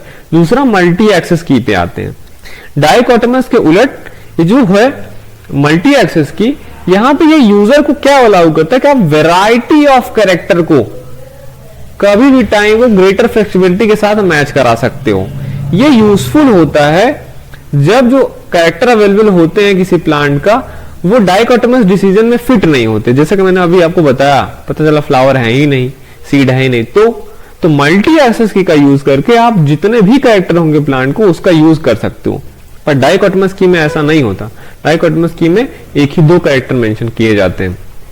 इनके क्या होते हैं, इसमें मल्टीपल कैरेक्टर का ऑप्शन रहता है कि आपको ऐसे 20-30 कैरेक्टर दिए होंगे। लीफ सिंपल है, कंपाउंड है, फ्लावर रेड है, येलो है, स्टेमन का लेंथ ऐसा है वैसा है, रूट ऐसा है वैसा है, सीड इतना बड़ा है इतना छोटा है, ऐसा कलर है वैसा कलर है, जो मर्जी करे आप चूज कर लीजिए। वो उन सारे प्लांट में से आपको नैरो डाउन करके 1-2 प्लांट के पास पहुंचा ही देगा। तो मल्टीपल कैरेक्टर का ऑप्शन रहता है। ठीक है, start with can proceed any order, किसी भी ऑर्डर में आप जा सकते हो, लीफ से फ्लावर कलर जो भी आप चूज करो। फिर कैरेक्टर फिलिंग एक साथ होता है। जो आप ये कैरेक्टर चूज करोगे उसमें ऐसा नहीं उस पे जाओ फिर उस पे जाओ, एक ही साथ सब ऐसा लिस्ट रहेगा। मेनली ऑनलाइन वेबसाइट्स पे ऐसा रहता है मल्टी एक्सेस वाला। आप सारे चूज कर लीजिए, उसके बाद अपने आप जो जिसमें वो चीजें नहीं रहेंगी उसको बाहर कर देगा। आप अल्टीमेटली एक स्पीशीज के उस पे पहुंच, जैसे कि अब जैसे आप अगर इनपुट देना चाहोगे फ्लावर का कलर, लीफ का एंगेजमेंट, टाइप का फ्रूट कैसा है, 3 4 5 चीजें कैरेक्टर को आप साथ में वहां पे टाइप कर सके और वो उसमें से रिजल्ट निकाल के आपको दे देगा। इलेक्ट्रॉनिक फॉर्मेट इनका आराम से बन सकता है। ये हमेशा मैंने बताया ना, इलेक्ट्रॉनिक या ऑनलाइन फॉर्मेट में होता है। वेबसाइट वगैरह पे इसका बहुत अच्छे से यूज हो जाता है कि आपके पास 50 प्लांट है किसी एरिया का, सारे 50 प्लांट का आपके पास डिस्क्रिप्शन है, हर चीज लिख दीजिए, फिर मल्टी एक्सेस की बना लीजिए। जिसके पास जो पौधा होगा उसमें से 5-6 कैरेक्टर जाके चूज कर लेगा, उसी के बेस पे वो आईडी बता देगा ये कैरेक्टर किस प्लांट में मिल मैच कर रहा है सारा। आप तुरंत उसमें पहुंच जाते हो। एडवांटेज क्या है, फ्लेक्सिबिलिटी है, आप चॉइस आपके ऊपर है, कोई भी कैरेक्टर का आप यूज कर सकते हो। ठीक है, और एक्यूरेसी इसकी ज्यादा होती है क्योंकि मल्टीपल ट्रेड्स उसमें रहते हैं। तो अगर आपने इसे डाइकोटोमस की है, कोई गलत अगर आपने डिसीजन ले लिया, तो चला एंथर का कलर या सीड आप नहीं पहचान पाए तो आप मिसलीडिंग इन्फॉर्मेशन आपको मिलेगा। पर इसमें ज्यादा कैरेक्टर होने की वजह से एक्यूरेसी इसकी वो होती है। मल्टीपल आइडेंटिफिकेशन कर सकते हैं इससे। मान लीजिए आपने 5 कैरेक्टर चूज करे, 5 कैरेक्टर चूज करने के बाद 2 स्पीशीज आपका है, तो आप ये श्योर हो सकते हो कि हाँ ये वाले कैरेक्टर 2 स्पीशीज के अंदर लगभग सिमिलर हैं। तो ये सब लिमिटेशन है कि ये कॉम्प्लेक्स होता है, बिगिनर्स के लिए काफी डिफिकल्ट होता है, बहुत सारे ऑप्शन होते हैं इसमें। फील्ड के लिए उतना प्रैक्टिकल नहीं होता है क्योंकि ये कंप्यूटर बेस्ड है, तो फील्ड वर्क के लिए उतना नहीं होता। ऑनलाइन रिसोर्सेज के लिए अच्छा है। एग्जाम्पल है जैसे ल्यूसिड की है, ये एक पॉपुलर सॉफ्टवेयर है जिससे कि मल्टी एक्सेस की बनता है। इसमें मल्टीपल ट्रेड्स आप डाल सकते हो, जैसे लीफ अरेंजमेंट, फ्लावर टाइप, बार का टेक्सचर वगैरह। ऑनलाइन कुछ इंटरेक्टिव कीज होते हैं, बहुत सारे जो वेबसाइट्स हैं, बॉटनिकल वेबसाइट्स, वहां पे मल्टी एक्सेस की रहता है जो आप चूज करके जो है पॉसिबल स्पीशीज की लिस्ट आप प्राप्त कर सकते हो। तो ये था आपका की डाइकोटोमस की। अब आते हैं topic number 5 which is principles and rules of botanical nomenclature. कुछ प्रिंसिपल्स आप रूल आपके सिलेबस में है, जैसे कि पहला ranks and their names. Topic number 5.1 ranks name क्या होते हैं। आईसीएन, जिसका पहले नाम था international code of botanical nomenclature, ICBN पहले कहा जाता था, अब इसको क्या बोलते हैं, इसका नाम बदल गया, international code for nomenclature of algae, fungi and plants अब बोला जाता है। तो इसको अब आईसीएन हो गया है, पुराने बुक्स में आपको आईसीबीएन मिलेगा। ये कुछ रैंक्स इन्होंने बताया हुआ है, नेम के एंडिंग्स बताए हुए हैं, जो कि मैंने बताया आईसीएन क्या है, एल्गी फंजाई प्लांट्स के लिए, तीनों के लिए सेम रूल लागू होता है। और ये जिससे कि क्लियरिटी हो, नेमिंग में क्लियरिटी हो उसके लिए। रैंक्स क्या होते हैं, रैंक जो होते हैं बायोलॉजिकल क्लासिफिकेशन सिस्टम में, ये स्पीशीज को ऑर्गेनाइज करने में एक हायरार्किकल स्ट्रक्चर प्रोवाइड करता है, जिससे कि ब्रॉड कैटेगरी से आप धीरे धीरे एक स्पेसिफिक वन पे, एक ऑर्गेनिज्म पे पहुंच सको। और एंडिंग्स क्या होती हैं, ये सफिक्सेस होते हैं। सफिक्सेस मतलब जो किसी वर्ड के पीछे लगे उसको सफिक्स कहते हैं, किसी वर्ड के आगे लगने वाले शब्द को प्रीफिक्स बोलते हैं। तो ये एंडिंग्स क्या है, सफिक्सेस हैं, जो कि हर एक रैंक के पीछे लगा हुआ होता है, तो जिससे हम पहचान सकते हैं कि कौन सी कैटेगरी है। एग्जाम्पल के तौर पर यहाँ पे मैंने एक टेबल बनाया हुआ है जिसमें हर एक रैंक के बारे में बताया गया है और उनके एंडिंग के बारे में बताया गया है, जो आईसीएन ने लगभग दिया हुआ है। जैसे यहाँ पे देखिए सीरियल नंबर ये हो गया, फिर हो गया रैंक क्या है, उनको रैंक की एंडिंग से आईसीएन ने क्या बताई, यहाँ पे मैंने एग्जांपल भी यहाँ पे बताया हुआ है। इसे किंगडम, किंगडम के लिए कोई एंडिंग नहीं है। किंगडम क्या है, एक रैंक है। और एग्जांपल के तौर से विरिडी प्लांटी हो गया प्लांट्स के लिए। डिवीजन के लिए, डिवीजन भी क्या है, एक रैंक है। तो किंगडम, फिर डिवीजन, डिवीजन के अंदर सब डिवीजन होगा, क्लास होगा, फिर क्लास के नीचे सब क्लास होगा, सब क्लास के नीचे ऑर्डर, फिर सब ऑर्डर, फैमिली, सब फैमिली, ट्राइब, सब ट्राइब, जीनस, सब जीनस, सब जीनस के अंदर सेक्शन, सेक्शन के अंदर सब सेक्शन, सब सेक्शन के अंदर सीरीज, फिर आता है सीरीज के अंदर स्पीशीज, फिर स्पीशीज का आप बना सकते हो सब स्पीशीज, वैरायटी, फॉर्मा। तो ये सब क्या है, रैंक्स हैं। ये रैंक कोई पूछे तो आप यही बताओ, ये सारे रैंक्स हैं। एक वैरायटी के अंदर कई फॉर्मा हो सकते हैं, वैरायटी सब स्पीशीज के हो सकते हैं, एक स्पीशीज के कई सब स्पीशीज हो सकते हैं, एक स्पीशीज कई मतलब सीरीज में कोई ना कोई आएगा, एक सब सेक्शन के अंदर कई सीरीज होते हैं, एक सेक्शन के अंदर कई सारे सब सेक्शन होते हैं, एक सब जीनस के अंदर कई सारे सेक्शन होते हैं, एक जीनस के कई सब जीनस हो सकते हैं, एक सब ट्राइब के कई सब, मतलब हर एक एक दूसरे के अंदर वो है, ठीक है, इनकम्पास करता है। और इनकी एंडिंग्स भी बताए गए हैं। डिवीजन को पहचानने के लिए से प्लांट्स के लिए एंडिंग आईसीएन ने बताया फाइटा। प्लांट के लिए फाइटा लगाओगे उनके डिवीजन में, जैसे मैग्नोलियो फाइटा तो फ्लावरिंग प्लांट हो गए। और वहीं फंजाई के लिए माइकोटा लगाते हैं, जैसे बेसिडियो माइकोटा, तो इसका डिवीजन हो गया। सब डिवीजन के लिए फाइटिना लगाते हैं प्लांट्स के लिए, फंजाई के लिए माइकोटिना, जैसे कि लाइकोफाइटिना, क्लब मॉसेज हैं ये। ऐसे फंजाई के लिए यू माइकोटिना। क्लास के बारे में कर लेते हैं, प्लांट्स के लिए ऑप्सिडा, क्लास के लास्ट में ऑप्सिडा लगा हुआ होता है, जैसे मैग्नोलियो ऑप्सिडा, तो डाइकॉट को रिप्रेजेंट करता है। वैसे एल्गी के लिए फाइसी, जैसे क्लोरोफाइसी, तो सब एंडिंग है, हर एक रैंक की एंडिंग दी हुई है। फंजाई के लिए माइसीड्स, क्लास के लिए तो बेसिडोमाइस, सब क्लास के लिए ऑप्सिडी, जैसे टेरिडोफाइट्स के लिए टेरोऑप्सिडी, ऐसे सीड प्लांट्स के लिए इडी लगते हैं, जैसे रोजिडी, ये सब क्लास रिप्रेजेंट करता है। ऑर्डर के लिए आपको पता ही होगा, एल्स लगता है, जैसे फेबेल्स ऑर्डर हो गया जिसके अंदर फेबेसी फैमिली आती है। ऐसे सब ऑर्डर के लिए इनी लास्ट में लगता है, रोजनी से। फैमिली के लिए आपको पता है एसी लगता है, ये तो फैमिली हो गया रैंक, और इसकी एंडिंग क्या होती है, एसी होती है, तो फेबेसी हो गया जो कि पी फैमिली है। सब फैमिली ओइडी लगता है, जैसे फेबेसी फैमिली का ही एक सब फैमिली है, पेप्लियोनोइडी।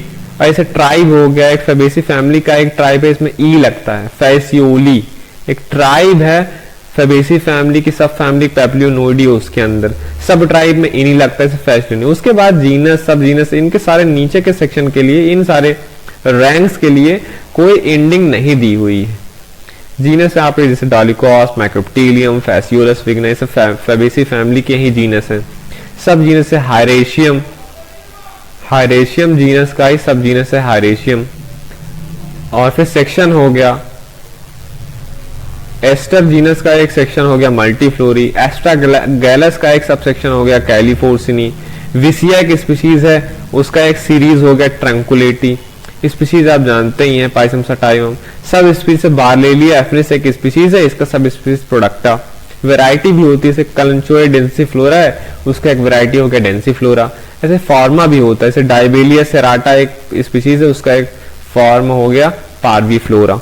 तो ये सब रैंक और एंडिंग्स हैं, ठीक है। तो मैंने बता दिया रैंक्स क्या होते हैं। तो यही जो है kingdom, division, sub division, class, सब क्लास, ऑर्डर, सब ऑर्डर, फैमिली, ये सारे रैंक्स कहलाते हैं, क्योंकि एक हायरार्किकल सिस्टम प्रोवाइड कराता है किसी के क्लासिफिकेशन सिस्टम को। और एंडिंग जो है ये सफिक्सेस हैं जो कि रैंक्स के नेम्स के एंड में लगाते हैं, जिसकी वजह से उनका रैंक पता चलता है। ये हो गया। अब आते हैं सेकंड नंबर पे, जो आईसीएन के रूल्स में आपको टॉपिक नंबर 2 दिया गया है, प्रिंसिपल ऑफ प्रायोरिटी। प्रायोरिटी क्या है? प्रायोरिटी देना आपने सुना होगा, लोग बोलते हैं आप मुझे प्रायोरिटी नहीं देते हो। प्रायोरिटी का मतलब प्राथमिकता देना। प्रिंसिपल ऑफ प्रायोरिटी एक फंडामेंटल रूल है बॉटनिकल नोमेनक्लेचर में, जो कि ये इंश्योर करता है कि स्टेबिलिटी बनी रहे, कंसिस्टेंसी बनी रहे। अगर कोई नाम, कोई प्लांट का नाम जो है जो बनाया जा रहा उसमें, नहीं तो गड़बड़ हो जाए। क्या गड़बड़ होगा ये भी मैं बताऊंगा। इस प्रिंसिपल के हिसाब से जो करेक्ट नेम होगा किसी एक स्पीशीज का, जीनस का या फैमिली का, ये सबसे पहला नाम जो वैलिडली पब्लिश हुआ होगा यही होगा। एग्जाम्पल तौर पे मैं अगर आपको बताऊं, इसी में बता देता हूं, लिखता हूं। जैसे कि 2 नेम पब्लिश होते हैं किसी एक ही स्पीशीज के लिए, एक टैक्सॉन के लिए, तो जो नाम पहले पब्लिश हुआ होगा, वैलिडली पब्लिश होना, वैलिडली मैंने आपको बताया था जो आईसीएन के रूल के हिसाब से होगा। पता चला एक स्पीशीज का नाम 1890 में पब्लिश हुआ, फिर उसी का किसी ने दूसरा नाम रख दिया 1923 में, तो आप कहोगे 1890 वाला माना जाएगा? हमेशा ऐसा नहीं होगा। अगर 1890 वाला वैलिडली पब्लिश होगा, वैलिडिटी का मतलब आईसीएन के रूल के हिसाब से पब्लिश होगा, तभी माना जाएगा, नहीं तो नहीं माना जाएगा। फिर जो करेक्ट नाम होगा वही माना जाएगा। अगर दोनों नाम आईसीएन के रूल के हिसाब से वैलिडली पब्लिश हुए हो तो प्रायोरिटी किसको जाएगी? प्राथमिकता जो जिन्होंने पहले पब्लिश किया हो, तो वही लिखा हुआ है। अगर दो स्पीशीज के नाम डिफरेंट टाइम पे बनाए जाते हैं तो प्रिंसिपल ऑफ प्रायोरिटी क्या कहती है कि जो नाम पहले पब्लिश होगा वो नाम एक्सेप्टेड होगा और दूसरा नाम जो बनेगा वो इसी नाम का सिनोनिम हो जाएगा। तो वैलिडली पब्लिश करने के लिए क्या करना होगा कि आपको गाइडलाइन फॉलो करनी पड़ेगी वैलिड पब्लिकेशन का, जैसे कि इफेक्टिवली पब्लिश हो किसी एक साइंटिफिक मीडियम में, जर्नल वगैरह में, उसके साथ उसका, ये भी मैं आपको भी पढ़ाऊंगा, उसके साथ उसका डिस्क्रिप्शन होना चाहिए, फिर ये स्पीशीज कैसे दूसरे स्पीशीज से अलग वो भी लिखा होना चाहिए, उसका एक टाइप स्पेसिमेन भी होना चाहिए। तो ये सब आईसीएन रूल ही बताता है, ताकि एक ही स्पीशीज का कई सारे नाम ना हो सके, एक ही नाम हो, इसीलिए प्रिंसिपल ऑफ प्रायोरिटी का रूल बना हुआ है। कोई पूछे क्या होता है प्रिंसिपल ऑफ प्रायोरिटी, आप क्या बोलोगे? एक स्पीशीज का कई सारे नाम हो सकते हैं। इस चीज से बचने के लिए आईसीएन ने रूल करा है कि जो नाम वैलिडली पब्लिश होगा सबसे पहले उसी को एक्सेप्ट किया जाएगा, बाकी जो सारे नाम है वो उनके सिनोनिम हो जाएंगे। एग्जाम्पल के तौर पे एस्कुलस एक जीनस है, लिनियस ने इसे 1753 में पब्लिश किया था। उसी जीनस को मिलर ने, या मिल जो भी इनका नाम होगा, पैविया नाम दिया था 1754 में। उसी जीनस का नाम स्पैच ने माइक्रोथायरस रखा था 1834 में। और एक नाम है कैलोथायरस, स्पैच ने ही रखा था 1834 में ही। ये सारे एक सिंगल जीनस को ही रिप्रेजेंट करते हैं। तो किस जीनस का नाम मानना चाहिए? एस्कुलस। आपसे पूछो क्यों, तो आप क्यों कहेंगे? क्योंकि ये वैलिडली पब्लिश हुआ है, सबसे पहले पब्लिश हुआ है 1753 में, बाकी ये 1754 में या 1834 में, ये भी 1834 में, जो कि इन सारे ईयर्स के आगे। तो प्रायोरिटी किसको देंगे? जिन्होंने पहले काम किया है उनको देंगे। दूसरा एग्जाम्पल मैं आपको बता दूं, जैसे दो टैक्सोनॉमिस्ट हैं जिन्होंने एक ओक ट्री है, एक ही स्पीशीज का नाम अलग अलग सालों में रखा 2 बार। पहले टैक्सोनॉमिस्ट ने उसका नाम रखा, मान लो एक प्लांट है, ये आपको मिला, ये एक प्लांट हुआ। एक साइंटिस्ट आते हैं 1800 में ये काम करते हैं, इन्होंने मैच वैच कराया कि ये स्पीशीज अभी तक पब्लिश नहीं हुई, इसका नाम इन्होंने क्योरकस एल्बा रख दिया। और फिर दूसरे साइंटिस्ट आते हैं, उनको पता नहीं है कि ये नाम ऑलरेडी स्पीशीज का रखा जा चुका है, उन्होंने इसी प्लांट का नाम क्या रख दिया? क्वेरकस कैंडिडा रख दिया। किसमें? 1825 में। अब प्रायोरिटी के हिसाब से क्योकर एल्बा जो है, जो कि पहला पब्लिश नाम था और इस सभी रिक्वायरमेंट को पूरा करता है कि वैलिड पब्लिकेशन हुआ है, आईसीएन के रूल हिसाब से सारा रिक्वायरमेंट ये पूरा करता है, इसलिए इस स्पीशीज का नाम क्योरकस एल्बा रहेगा, क्योंकि ये पहले पब्लिश हुआ है। और जो दूसरा नाम है ये इस पहले वाले नाम का हो जाएगा सिनोनिम। तो सिनोनिम आप समझ गए ना, सिनोनिम किसे बोलते हैं? इसी हिसाब से सिनोनिम बनता है। अब कुछ लिमिटेशन है प्रिंसिपल ऑफ प्रायोरिटी की, कहां लागू होंगे कहां नहीं लागू होंगे। तो 4 चीजें हैं इसमें। पहला, starting date. Principle of priority कब से स्टार्ट होती है? तो आप बोलोगे प्रिंसिपल ऑफ प्रायोरिटी सभी नामों पे अप्लाई होती है जो 1 मई 1753 के बाद पब्लिश किए गए हैं। ये था कार्ल लिनियस जो वो थे, उनका एक बुक छपा था स्पीशीज प्लांटेरम, तो वो 1 मई 1753 से वही डेट मानी जाती है कि प्रिंसिपल ऑफ प्रायोरिटी कब से शुरुआत होगी, कहां से लागू होगा? तो 1 मई 1753 से लागू होगा। दूसरा, ये जो रूल है ये फैमिली तक तो लागू है, फैमिली का नाम में, फैमिली के नीचे जीनस, स्पीशीज, सब स्पीशीज उनके नाम में तो लागू है। इसके ऊपर के रैंक में जो है, जैसे क्लास, सब क्लास, ऑर्डर वगैरह हो गए, उसमें ये सब प्रिंसिपल ऑफ प्रायोरिटी वगैरह नहीं होती है। ठीक है, उसके लिए डिफरेंट रूल बनाया जा सकता है। थर्ड, रैंक के आउटसाइड नहीं होगा। रैंक के आउटसाइड मतलब कि हर एक टैक्सोनॉमिक रैंक पे ही ये देखी जाएगी। मतलब अगर आप स्पीशीज की बात कर रहे हो तो स्पीशीज ही लेवल पे देखा जाएगा, उसी स्पीशीज का ये नाम स्पीशीज का 1800 में हुआ था कि 1823 में हुआ था। ऐसा नहीं है कि आप एक जगह स्पीशीज को कंपैरिजन करो, दूसरे का जीनस को कंपेयर करो।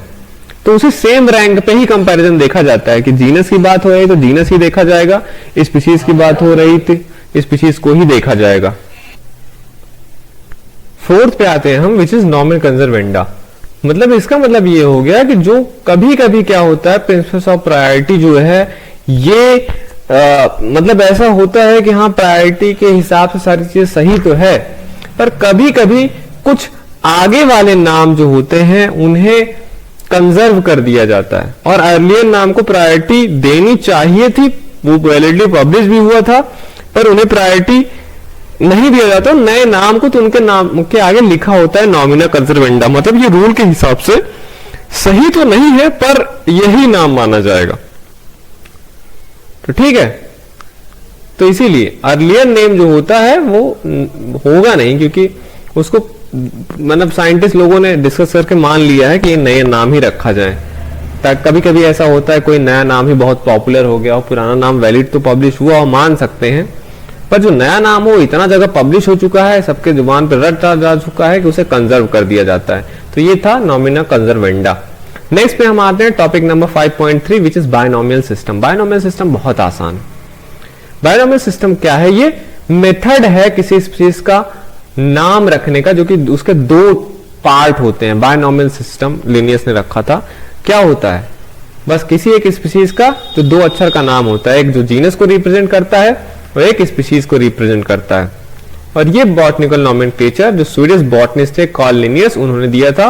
उनका जो एक बुक था स्पीशीज प्लांटरम जो कि 1753 में पब्लिश हुई थी, उसमें ही ये रूल आया और उन्होंने ही यूनिफॉर्मली जो है ये बायनोमियल सिस्टम को यूज किया था। इससे पहले जो होते थे नाम वो पॉलिनोमियल होते थे, मतलब 3-3, 4-4, 5-5, 6-6 अक्षर के नाम होते थे। सोचिए अभी इस समय होता, अगर आपके पास इतने सारे स्पीशीज हैं, सबके 10-10, 15-15 अक्षर का नाम होता तो क्या होता। अभी ये दो नाम के अक्षर याद करने में सबकी हालत खराब हो जाती है। तो ये इंटरनेशनल स्टैंडर्ड बन गया बॉटनी, जूलॉजी, जो भी other field and life science, उसमें ये इंश्योर ये करता है कि नाम भी रखने में कंसिस्टेंसी होनी चाहिए, क्लैरिटी होना चाहिए, ताकि कंफ्यूजन ना हो, आइडेंटिफिकेशन आराम से किया जाए किसी लिविंग ऑर्गेनिज्म का। तो अभी बायनोमियल सिस्टम ही चलता है। किसी एक स्पीशीज का आप नाम लोगे तो दो अक्षर का बना होता है, स्पीशीज जीनस एपिथेट और जीनस का अक्षर और स्पीशीज का। अब स्ट्रक्चर क्या होता है जीनस का नाम? जीनस का नाम जो होता है फर्स्ट पार्ट होता है बायनोमियल नाम का, और हमेशा ये कैपिटलाइज किया जाता है। जैसे मैंगीफेरा मैं लिखूं तो यहां पे एम हमेशा कैपिटल से स्टार्ट होगा, ये जीनस का कैरेक्टर है। और जीनस जो होता है उसके अंदर कई सारे क्लोजली रिलेटेड स्पीशीज होते हैं जो certain type of characteristic share करते हैं। जैसे एग्जांपल के तौर पे रोजा इंडिका है, तो रोजा इंडिका, रोजा इसका जीनस क्या है? रोजा, जो कि लगभग इसमें रोजेस ही आते हैं रोजा जीनस के अंदर। उसके रोजा के कई सारे स्पीशीज हो सकते हैं, रोजा इंडिका एक स्पीशीज है। सेकेंड जो जीनस का नाम होता है नाउन होता है, मतलब नाम होता है किसी चीज का, और ये हमेशा ऐसा रखा जाता है कि जो कि ऑर्गेनिज्म के रिलेशनशिप या कैरेक्टर को शो करते हैं। जैसे जो जीनस क्वेरकस है, इस क्वेरकस क्या होता है? ओक्स को रिप्रेजेंट करते हैं। जीनस क्वेरकस के अंदर ओक्स आते हैं। जैसे पैंथरा हो गया, ये जो बिग कैट्स होते हैं जैसे लायंस हो गए, टाइगर्स हो गए, लेपर्ड्स होते हैं, उनके लिए ये जीनस है, जीनस पैंथेरा। जो जीनस का नाम रहता है ये हमेशा इटैलिसाइज्ड किया जाता है जब पब्लिश होता है, और हमेशा अगर आप हाथ से लिख रहे हो जीनस का नाम तो हमेशा अंडरलाइन करोगे साइंटिफिक राइटिंग्स में। अब स्पीशीज की बात कर लेते हैं। स्पीशीज वाला जो अक्षर होता है ये सेकंड पार्ट होता है बायनोमियल नेम का, और ये लोअर केस में ही लिखा जाता है, मतलब इसका कोई भी अक्षर कैपिटल में नहीं होता है। ये हमेशा डिस्क्रिप्टिव होता है, जो कि उस स्पीशीज का कोई यूनिक कैरेक्टर के बारे में बताता है, जैसे कि अपीयरेंस इसका कैसा है, कहाँ पे ग्रो करता है, या उसकी ओरिजिन, जैसे इंडियाना, इंडिका, चाइनेंसिस, ठीक है, अमेरिकाना, तो ये सब ओरिजिन बताते हैं। हैबिटेट में कहाँ पे ग्रो करते हैं, कैसा दिखता है, एल्बा है, ये सब। जैसे रोजा इंडिका है, ये बता रहा है कि रोजा का स्पीशीज का ओरिजिन कहाँ पे है? इंडिया। जीनस के नाम के जैसा ही जो स्पेसिफिक है वो भी इटलाइज किया जाता है, और वो भी सेम रूल है, अगर हाथ से लिखोगे तो अंडरलाइन करोगे। और जो कॉम्बिनेशन है जीनस का नाम का और स्पीशीज का नाम, वो भी यूनिक होना चाहिए जीनस का। ऐसे नहीं है कि उसी जीनस के अंदर 2-3 पौधे का नाम सेम ही रहेगा ना, हर एक स्पीशीज यूनिक होता है। जैसे रोजा जीनस के अंदर जितने भी स्पीशीज होंगे उनका यूनिक स्पेसिफिक एपिथेट होगा। ऐसा नहीं कि एक प्लांट का नाम रोजा इंडिका आपने रख दिया दूसरा का भी होगा। एग्जांपल के तौर पे रोजा इंडिका ये रोजेस को करते हैं और इंडिका इसका स्पेस एपिथेट है, और ये दोनों मिलके प्रिसाइज यूनिवर्सल आइडेंटिफिकेशन देते हैं इसी प्लांट के लिए, केवल एक सिंगल प्लांट का। ठीक, इंपॉर्टेंस क्या है इसका? बायोनॉमिनल नोमेनक्लेचर है ये, पहली बात तो यूनिवर्सल होता है, स्टैंडर्ड फॉर्म है जिससे कि किसी स्पीशीज का नाम रखा जाता है और वही नाम ग्लोबली साइंटिस्ट के द्वारा रिकॉग्नाइज किया जाता है, जो कि ये इंश्योर करता है कुछ स्पीशीज का क्लियर कम्युनिकेशन हो, चाहे जो जिस लैंग्वेज में बना हो, दुनिया के किसी भी हिस्से में किसी ने भी वो नाम पब्लिश किया होगा, पर दुनिया भर में वही जाना जाएगा। और स्टेबिलिटी प्रोवाइड ये जो लैटिन नाम इसलिए रखा जाता है किसी भी स्पीशीज का क्योंकि डेड लैंग्वेज है, मतलब उस लैंग्वेज का यूज नहीं किया जाता, तो जिस लैंग्वेज का यूज किया जाता है उनमें चेंजेस आते रहते हैं, तो लैटिन में चेंजेस नहीं आते इसलिए इसको डेड लैंग्वेज बोला जाता है। और जो 2 पार्ट नेमिंग सिस्टम है ये क्लासिफिकेशन को बहुत अच्छा बनाती है, जिससे हम ऑर्गेनिज्म का एक हायरार्किकल फ्रेमवर्क में उसको फिट कर सकें। जैसे जीनस जो होता है, ये ग्रुप होता है रिलेटेड स्पीशीज का, और उन रिलेटेड स्पीशीज को उसका स्पेसिफिक जो एपिथेट होता है वो डिफरेंशिएट करता है। तो कंफ्यूजन जो होता है जैसे कॉमन नेम्स का, वो उसको दूर करता है। कॉमन नेम से ओक हो गया तो कई सारे ब्रांड, रोज हो गया तो कई सारे रोज होते हैं, वुड रोज ऐसे करके प्रिम रोज, तो आपको लगेगा ये एक ही जीनस के हैं, पर ऐसा नहीं है। तो कॉमन नेम में बहुत सारे प्रॉब्लम होते हैं, इसलिए साइंटिफिक नेम का यूज किया जाता है, बायनॉमिनल नोमेनक्लेचर का यूज किया जाता है, तो इससे एक्यूरेसी बढ़ती है, मिसअंडरस्टैंडिंग्स कम होती है। जैसे बटर कप है, बटर कप के एक प्लांट का नाम है नहीं, बहुत सारे स्पीशीज है इसके अंतर्गत। और बटर कप जैसे है, अब रेनकुलस एक्रिस को भी कह सकते हो, रेनकुलस रेपेंस को भी कह सकते हो बटर कप, पर दोनों है तो अलग अलग प्लांट, पर एक्रिस लगने की वजह से, रेपेंस लगने की वजह से आप एक सिंगल प्लांट को आइडेंटिफाई कर सकते हो। टॉपिक नंबर 5.4 पे आते हैं, विच इज टाइप मेथड। अब टाइपिफिकेशन आता है क्लास उसके टैक्सोनॉमी में। एक टाइप मेथड क्या है? ये एक फंडामेंटल प्रिंसिपल है बॉटनिकल नोमेनक्लेचर में, ये भी स्टेबिलिटी प्रोवाइड करता है और जिससे एक्यूरेसी बढ़ती है किसी एक प्लांट के स्पीशीज का नाम का। स्टेबिलिटी मतलब होती है कि हाँ क्लियर है, ये साइंटिफिक नेम है तो यही प्लांट है, बॉल्स का इधर उधर नहीं हो रहा है, आप परेशान हो जाए या किसका नाम है पता नहीं चल रहा। एक सिंगल प्लांट का एक नाम हो, इसलिए ये सब सारे रूल्स बनाए गए हैं, कंफ्यूजन ना पैदा हो। तो जो एवरी साइंटिफिक नेम होता है किसी स्पीशीज का, जैसे जीनस है फैमिली का, और एक स्पीशीज का भी उसका नाम एक टाइप स्पेसिमेन से लिंक होता है। वो टाइप स्पेसिमेन रेफरेंस पॉइंट होता है, जिस भी आप स्पीशीज का नाम बताते हो उसका एक टाइप होता है। टाइप मतलब फिजिकल या प्रिजर्व्ड स्पेसिमेन। जैसे मान लीजिए आप कहीं पे आप गए कहीं ऐसी जगह जहां कोई ना जाता और वहां पे आपको एक नई चिड़िया मिल गई और आपने आया सबको बताया हाँ मैंने चिड़िया देखी चिड़िया देखी चिड़िया देखी, तो क्या प्रूफ है? आपने इस दुनिया में एक नई चिड़िया का नाम लाया कि हाँ मैंने उसका कुछ नाम रख दिया, मान लो बल्बस क्रिस्टाटा, आपने उस चिड़िया का नाम रख दिया और दुनिया वालों ने देखा ही नहीं, आपके पास कुछ प्रूफ भी नहीं है और आपने नाम दे दिया। ऐसे ऐसे हजारों लोग हैं, हजारों लोग ऐसे नाम देते चले जाएंगे और उस चिड़िया को कभी कोई देखेगा भी नहीं, ना कोई प्रूफ भी रहेगा, तब तो फिर एक अनस्टेबिलिटी आ जाएगी ना। इसीलिए यह कहा गया है कि जो भी नाम डिस्कवर होंगे उसका हर्बेरियम शीट बना के वो रखा जाएगा, प्रिजर्व स्पेसिमेन होगा, वो फिजिकली होना चाहिए, वो चिड़िया का आपको हर्बेरियम बना के रखना पड़ेगा या उसको प्रिजर्व करके रखना पड़ेगा। तो उसको उसी में कई सारे टाइप होते हैं, उस जो भी कलेक्ट करके लाएगा। तो जब आप टाइप्स ऑफ टाइप स्पेसिमेन, एक होता है होलो टाइप। देखो आप जब कलेक्शन करने जाओगे, मान लो एक प्लांट है, आप कहीं पहाड़ी वाड़ी पे गए, एक प्लांट है, एक प्लांट यही मान लो यहां पे भी है, दूसरा प्लांट यही है, तीसरा प्लांट, चौथा प्लांट।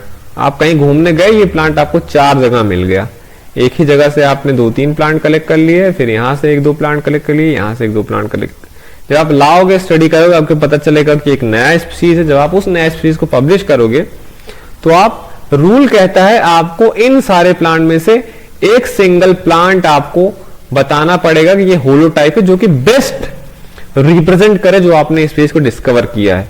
सारे स्पेसिमेन को नहीं, एक ही सिंगल हर्बेरियम स्पेसिमेन को आपको बताना पड़ेगा ये होलो टाइप है, जिसके अंदर समझ लो आप सारे फ्लावर हो, उसके फ्रूट हो, लीफ वीफ सारा अच्छा हो, तो वो बेस्ट रिप्रेजेंट करेगा। जो आपका नाम रखा जा रहा है उसी हर्बेरियम जो आपने प्लांट चिपका है उसी पे रखा जा रहा है तो आपके पास कई सारे प्लांट, तो आपको एक सिंगल जो है चूज करना पड़ेगा। तो वही लिखा हुआ है, single primary specimen designated by the original author. जो नाम रख रहा है जिस उस प्लांट का, वही जब पहली बार स्पीसीज डिस्कवर होती है तो एक होलोटाइप डिजिग्नेट किया जाता है। ये अल्टीमेट रेफरेंस पॉइंट होता है कि आपका नाम जो रखा गया है ये किसी एक फिजिकल एंटिटी से जुड़ा हुआ है। ठीक, एग्जाम्पल से कोई एक बॉटनिस्ट है, उन्होंने एक नया स्पीसीज डिस्क्राइब किया ओक का, तो ऑथर जो होगा एक स्पेसिफिक स्पेसिमेन को उसमें से चूज करेगा जो कि होलोटाइप के जैसा होगा और वो उस स्पीसीज को पूरी तरीके से रिप्रेजेंट करता है। और ये सारे जो भी और सारे कलेक्शन हैं उससे ये अलग होता है। ठीक है, और होलोटाइप ही बताता है कि और बाकी जो कलेक्टेड हमारे स्पेसिमेन है वो इसी स्पीशीज से बिलोंग करता है, वो सेम प्लांट है। होलोटाइप से ही हमेशा कंपैरिजन किया जाएगा, जो आपने नाम पब्लिश किया उसका होलोटाइप वही है, बाकी जितने भी दुनिया में प्लांट डिस्कवर होते हैं उसी से कंपेयर करते हैं, वही मेन होता है। हाँ, जिसने पब्लिश। फिर होता है आइसोटाइप। आइसोटाइप जो होते हैं ये एग्जैक्ट डुप्लीकेट होते हैं होलोटाइप का, क्योंकि ये कलेक्ट किए जाते हैं एक उसी समय जब आप होलोटाइप वाला प्लांट कलेक्ट कर रहे थे और उसी लोकेशन से ही जितने प्लांट आप कलेक्ट करोगे, सेम टाइम सेम लोकेशन से जितने भी प्लांट होते, मान लें अपने 1 2 3 4 5 प्लांट वहां से कलेक्ट किए थे, एक बन जाएगा होलोटाइप और जो 4 प्लांट होंगे वो क्या हो जाएगा, आइसोटाइप, क्योंकि वो डुप्लीकेट होते हैं होलोटाइप के, क्योंकि वो सेम टाइम सेम ही पॉपुलेशन से आपने तोड़ा हुआ है। और ये जो आइसोटाइप होते हैं अलग अलग हर्बेरियम में जमा कर दिए जाते हैं ताकि और कोई देखे, अपना मिलाए, मैच कराए, ताकि अगर होलोटाइप लॉस्ट या डैमेज हो गया तब भी उसकी कॉपीज जो है आइसोटाइप के फॉर्म में रहे। ठीक, तो ऐसा कब होगा, जब एक रिसर्चर जो नया स्पीसीज पब्लिश कर रहा है उसने कई सारे मल्टीपल स्पेसिमेन को कलेक्ट किया है, एक उसमें से होलोटाइप बन जाएगा और बाकी के जो है आइसोटाइप हो जाएंगे, लेकिन आइसोटाइप वही होंगे जो सेम समय पे और सेम ही पॉपुलेशन से कलेक्ट किया गया हो। फिर एक थर्ड कैटेगरी आती है टाइपिफिकेशन का, सेन टाइप। सेन टाइप क्या होता है, कभी कभी ऑथर स्पीसीज पब्लिश कर देता है पर वो एक सिंगल होलोटाइप को डिजिग्नेट करता ही नहीं, बताता ही नहीं कि इसमें से कौन सा होलोटाइप है। तो ऐसे कंडीशन में जो सारे स्पेसिमेन होंगे ओरिजिनल ऑथर के द्वारा कलेक्ट किए हुए वो सारे के सारे सेन टाइप हो जाते हैं। पहले के जो टैक्सोनॉमी के काम होते थे 20वीं सेंचुरी के पहले 1800 में, वहां पे ऐसे ही होता था, नया स्पीसीज जब बनता था होलोटाइप वगैरह नहीं बनता था। ऐसे केस में सभी के सभी स्पीसीज मेंशन होते थे डिस्क्रिप्शन में, उनको सेन टाइप ही कंसीडर किया जाता है। जैसे कि एग्जांपल के तौर पर अगर किसी टैक्सोनॉमिस्ट ने एक स्पीसीज को बताया कि ये स्पीसीज पब्लिश हो रही है, वहां पे 3 उन्होंने स्पेसिमेन को का जिक्र किया कि ये 3 जो है मैंने कलेक्शन है, इसी के आधार पे मैं डिस्क्रिप्शन लिख रहा हूं और ये अलग अलग लोकेशन के हैं, कुछ होलोटाइप वगैरह नहीं बताया, तो सारे के सारे क्या होंगे, सेन टाइप ही हो जाएंगे। सेन टाइप जो होते हैं ये कलेक्टिवली यूज किया जाता है कि स्पीसीज की आइडेंटिटी के लिए। वैसे एक ही रखा जाता है जब होलोटाइप बना, जब नहीं बना, आपने होलोटाइप नहीं बनाया तो उस स्पीसीज की आइडेंटिटी 2 3 4 स्पेसिमेन के ऊपर हो जाएगी, वो सारे के सारे सेन टाइप कहलाएंगे। ठीक, अब एक आता है इलेक्ट्रोटाइप। इलेक्ट्रोटाइप ऐसा स्पेसिमेन होता है जो कि बाद में चूज किया जाता है, जो कि होलोटाइप के ही तरीके से सर्व करता है, ये काम करता है होलोटाइप की तरीके से। और ये किस कंडीशन में होगा, जब ओरिजिनल ऑथर ने जिसने स्पीसीज पब्लिश करा उसने होलोटाइप बनाया ही नहीं, या तो होलोटाइप गायब हो गया, होलोटाइप गायब हो गया, लॉस्ट हो गया, जल गया, कहीं खराब हो गया, उस कंडीशन में इलेक्ट्रोटाइप कहां से बनेगा, ये जो ओरिजिनल ऑथर ने जो कई सारे स्पेसिमेन कलेक्ट किए होते हैं उसी में से एक को सिलेक्ट किया जाता है। ये सेन टाइप में भी सिलेक्ट हो सकते हैं या जो अदर साइट स्पेसिमेन है ओरिजिनल ऑथर ने दिया होगा उसमें से एक चूज किया जाता है मटेरियल और वो नए रेफरेंस पॉइंट के तरीके से यूज किया जाता है, तो उसको इलेक्ट्रोटाइप बोलते हैं, क्योंकि वो होलोटाइप हो ही नहीं सकता। होलोटाइप को तो ओरिजिनल ऑथर को बताना था, ओरिजिनल ऑथर ने बताया नहीं, ये बना के चले गए, वो स्पेसिमेन गायब भी हो गया, जल गया, तो फिर कोई दूसरा साइंटिस्ट आएगा, अरे इसका होलोटाइप तो लॉस्ट हो गया, जल गया, क्या हो गया, तो उन्हीं के ही मटेरियल से, अपना नया कलेक्शन करके नहीं लाएगा, उसी के ही मटेरियल से एक स्पेसिमेन को उठाएगा उसको बनाएगा होलोटाइप की तरीके से ही, पर उसको होलोटाइप नहीं बोलेंगे, उसको क्या बोलेगा, लेक्टोटाइप बोलेंगे।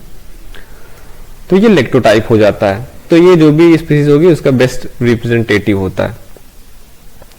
फिर पैराटाइप होता है। पैराटाइप होता है जैसे कि होलोटाइप डिजिग्नेट हो गया, मैंने बताया कि एक जगह से 1 2 3 प्लांट कलेक्ट हुए, फिर अगली जगह से 4 5 6 प्लांट कलेक्शन हुआ, एक इसमें से पहला वाला होलोटाइप बन गया, ये वाला क्या हो गया, उसी के डुप्लीकेट जो कि सेम टाइम पे सेम प्लेस से किए, वो आइसोटाइप। और जो सारे होते हैं ओरिजिनल के ऑथर द्वारा कलेक्शन किए हुए, जो कि अलग जगह से अलग टाइम पे कलेक्ट किए गए होते हैं, वो क्या हो जाते हैं, पैराटाइप हो जाते हैं। तो वही लिखा है, any specimen other than the holotype, जो कि ओरिजिनल डिस्क्रिप्शन में लिखा गया था, ये एडिशनल सपोर्टिंग मटेरियल की तरीके से यूज किया जाता है, जो कि स्पीसीज को डिफाइन करता है, पर ये मेन रेफरेंस नहीं होता। ये क्या होता है, एडिशनल होता है। पैराटाइप जो होता है डिफरेंट कलेक्शन से, डिफरेंट टाइप और डिफरेंट लोकेशन से लिया गया होता है। एग्जांपल के तौर पे सोचो एक बॉटनिस्ट ने नया स्पीसीज डिस्क्राइब किया, एक स्पेसिमेन को लेके एज अ होलोटाइप, और अदर स्पेसिमेन को उन्होंने डिफरेंट लोकेशन से लिया, और वो सारे के सारे क्या हो जाएंगे, पैराटाइप हो जाएंगे। अब 2 पे और आते हैं, नियोटाइप और एपीटाइप क्या होते हैं।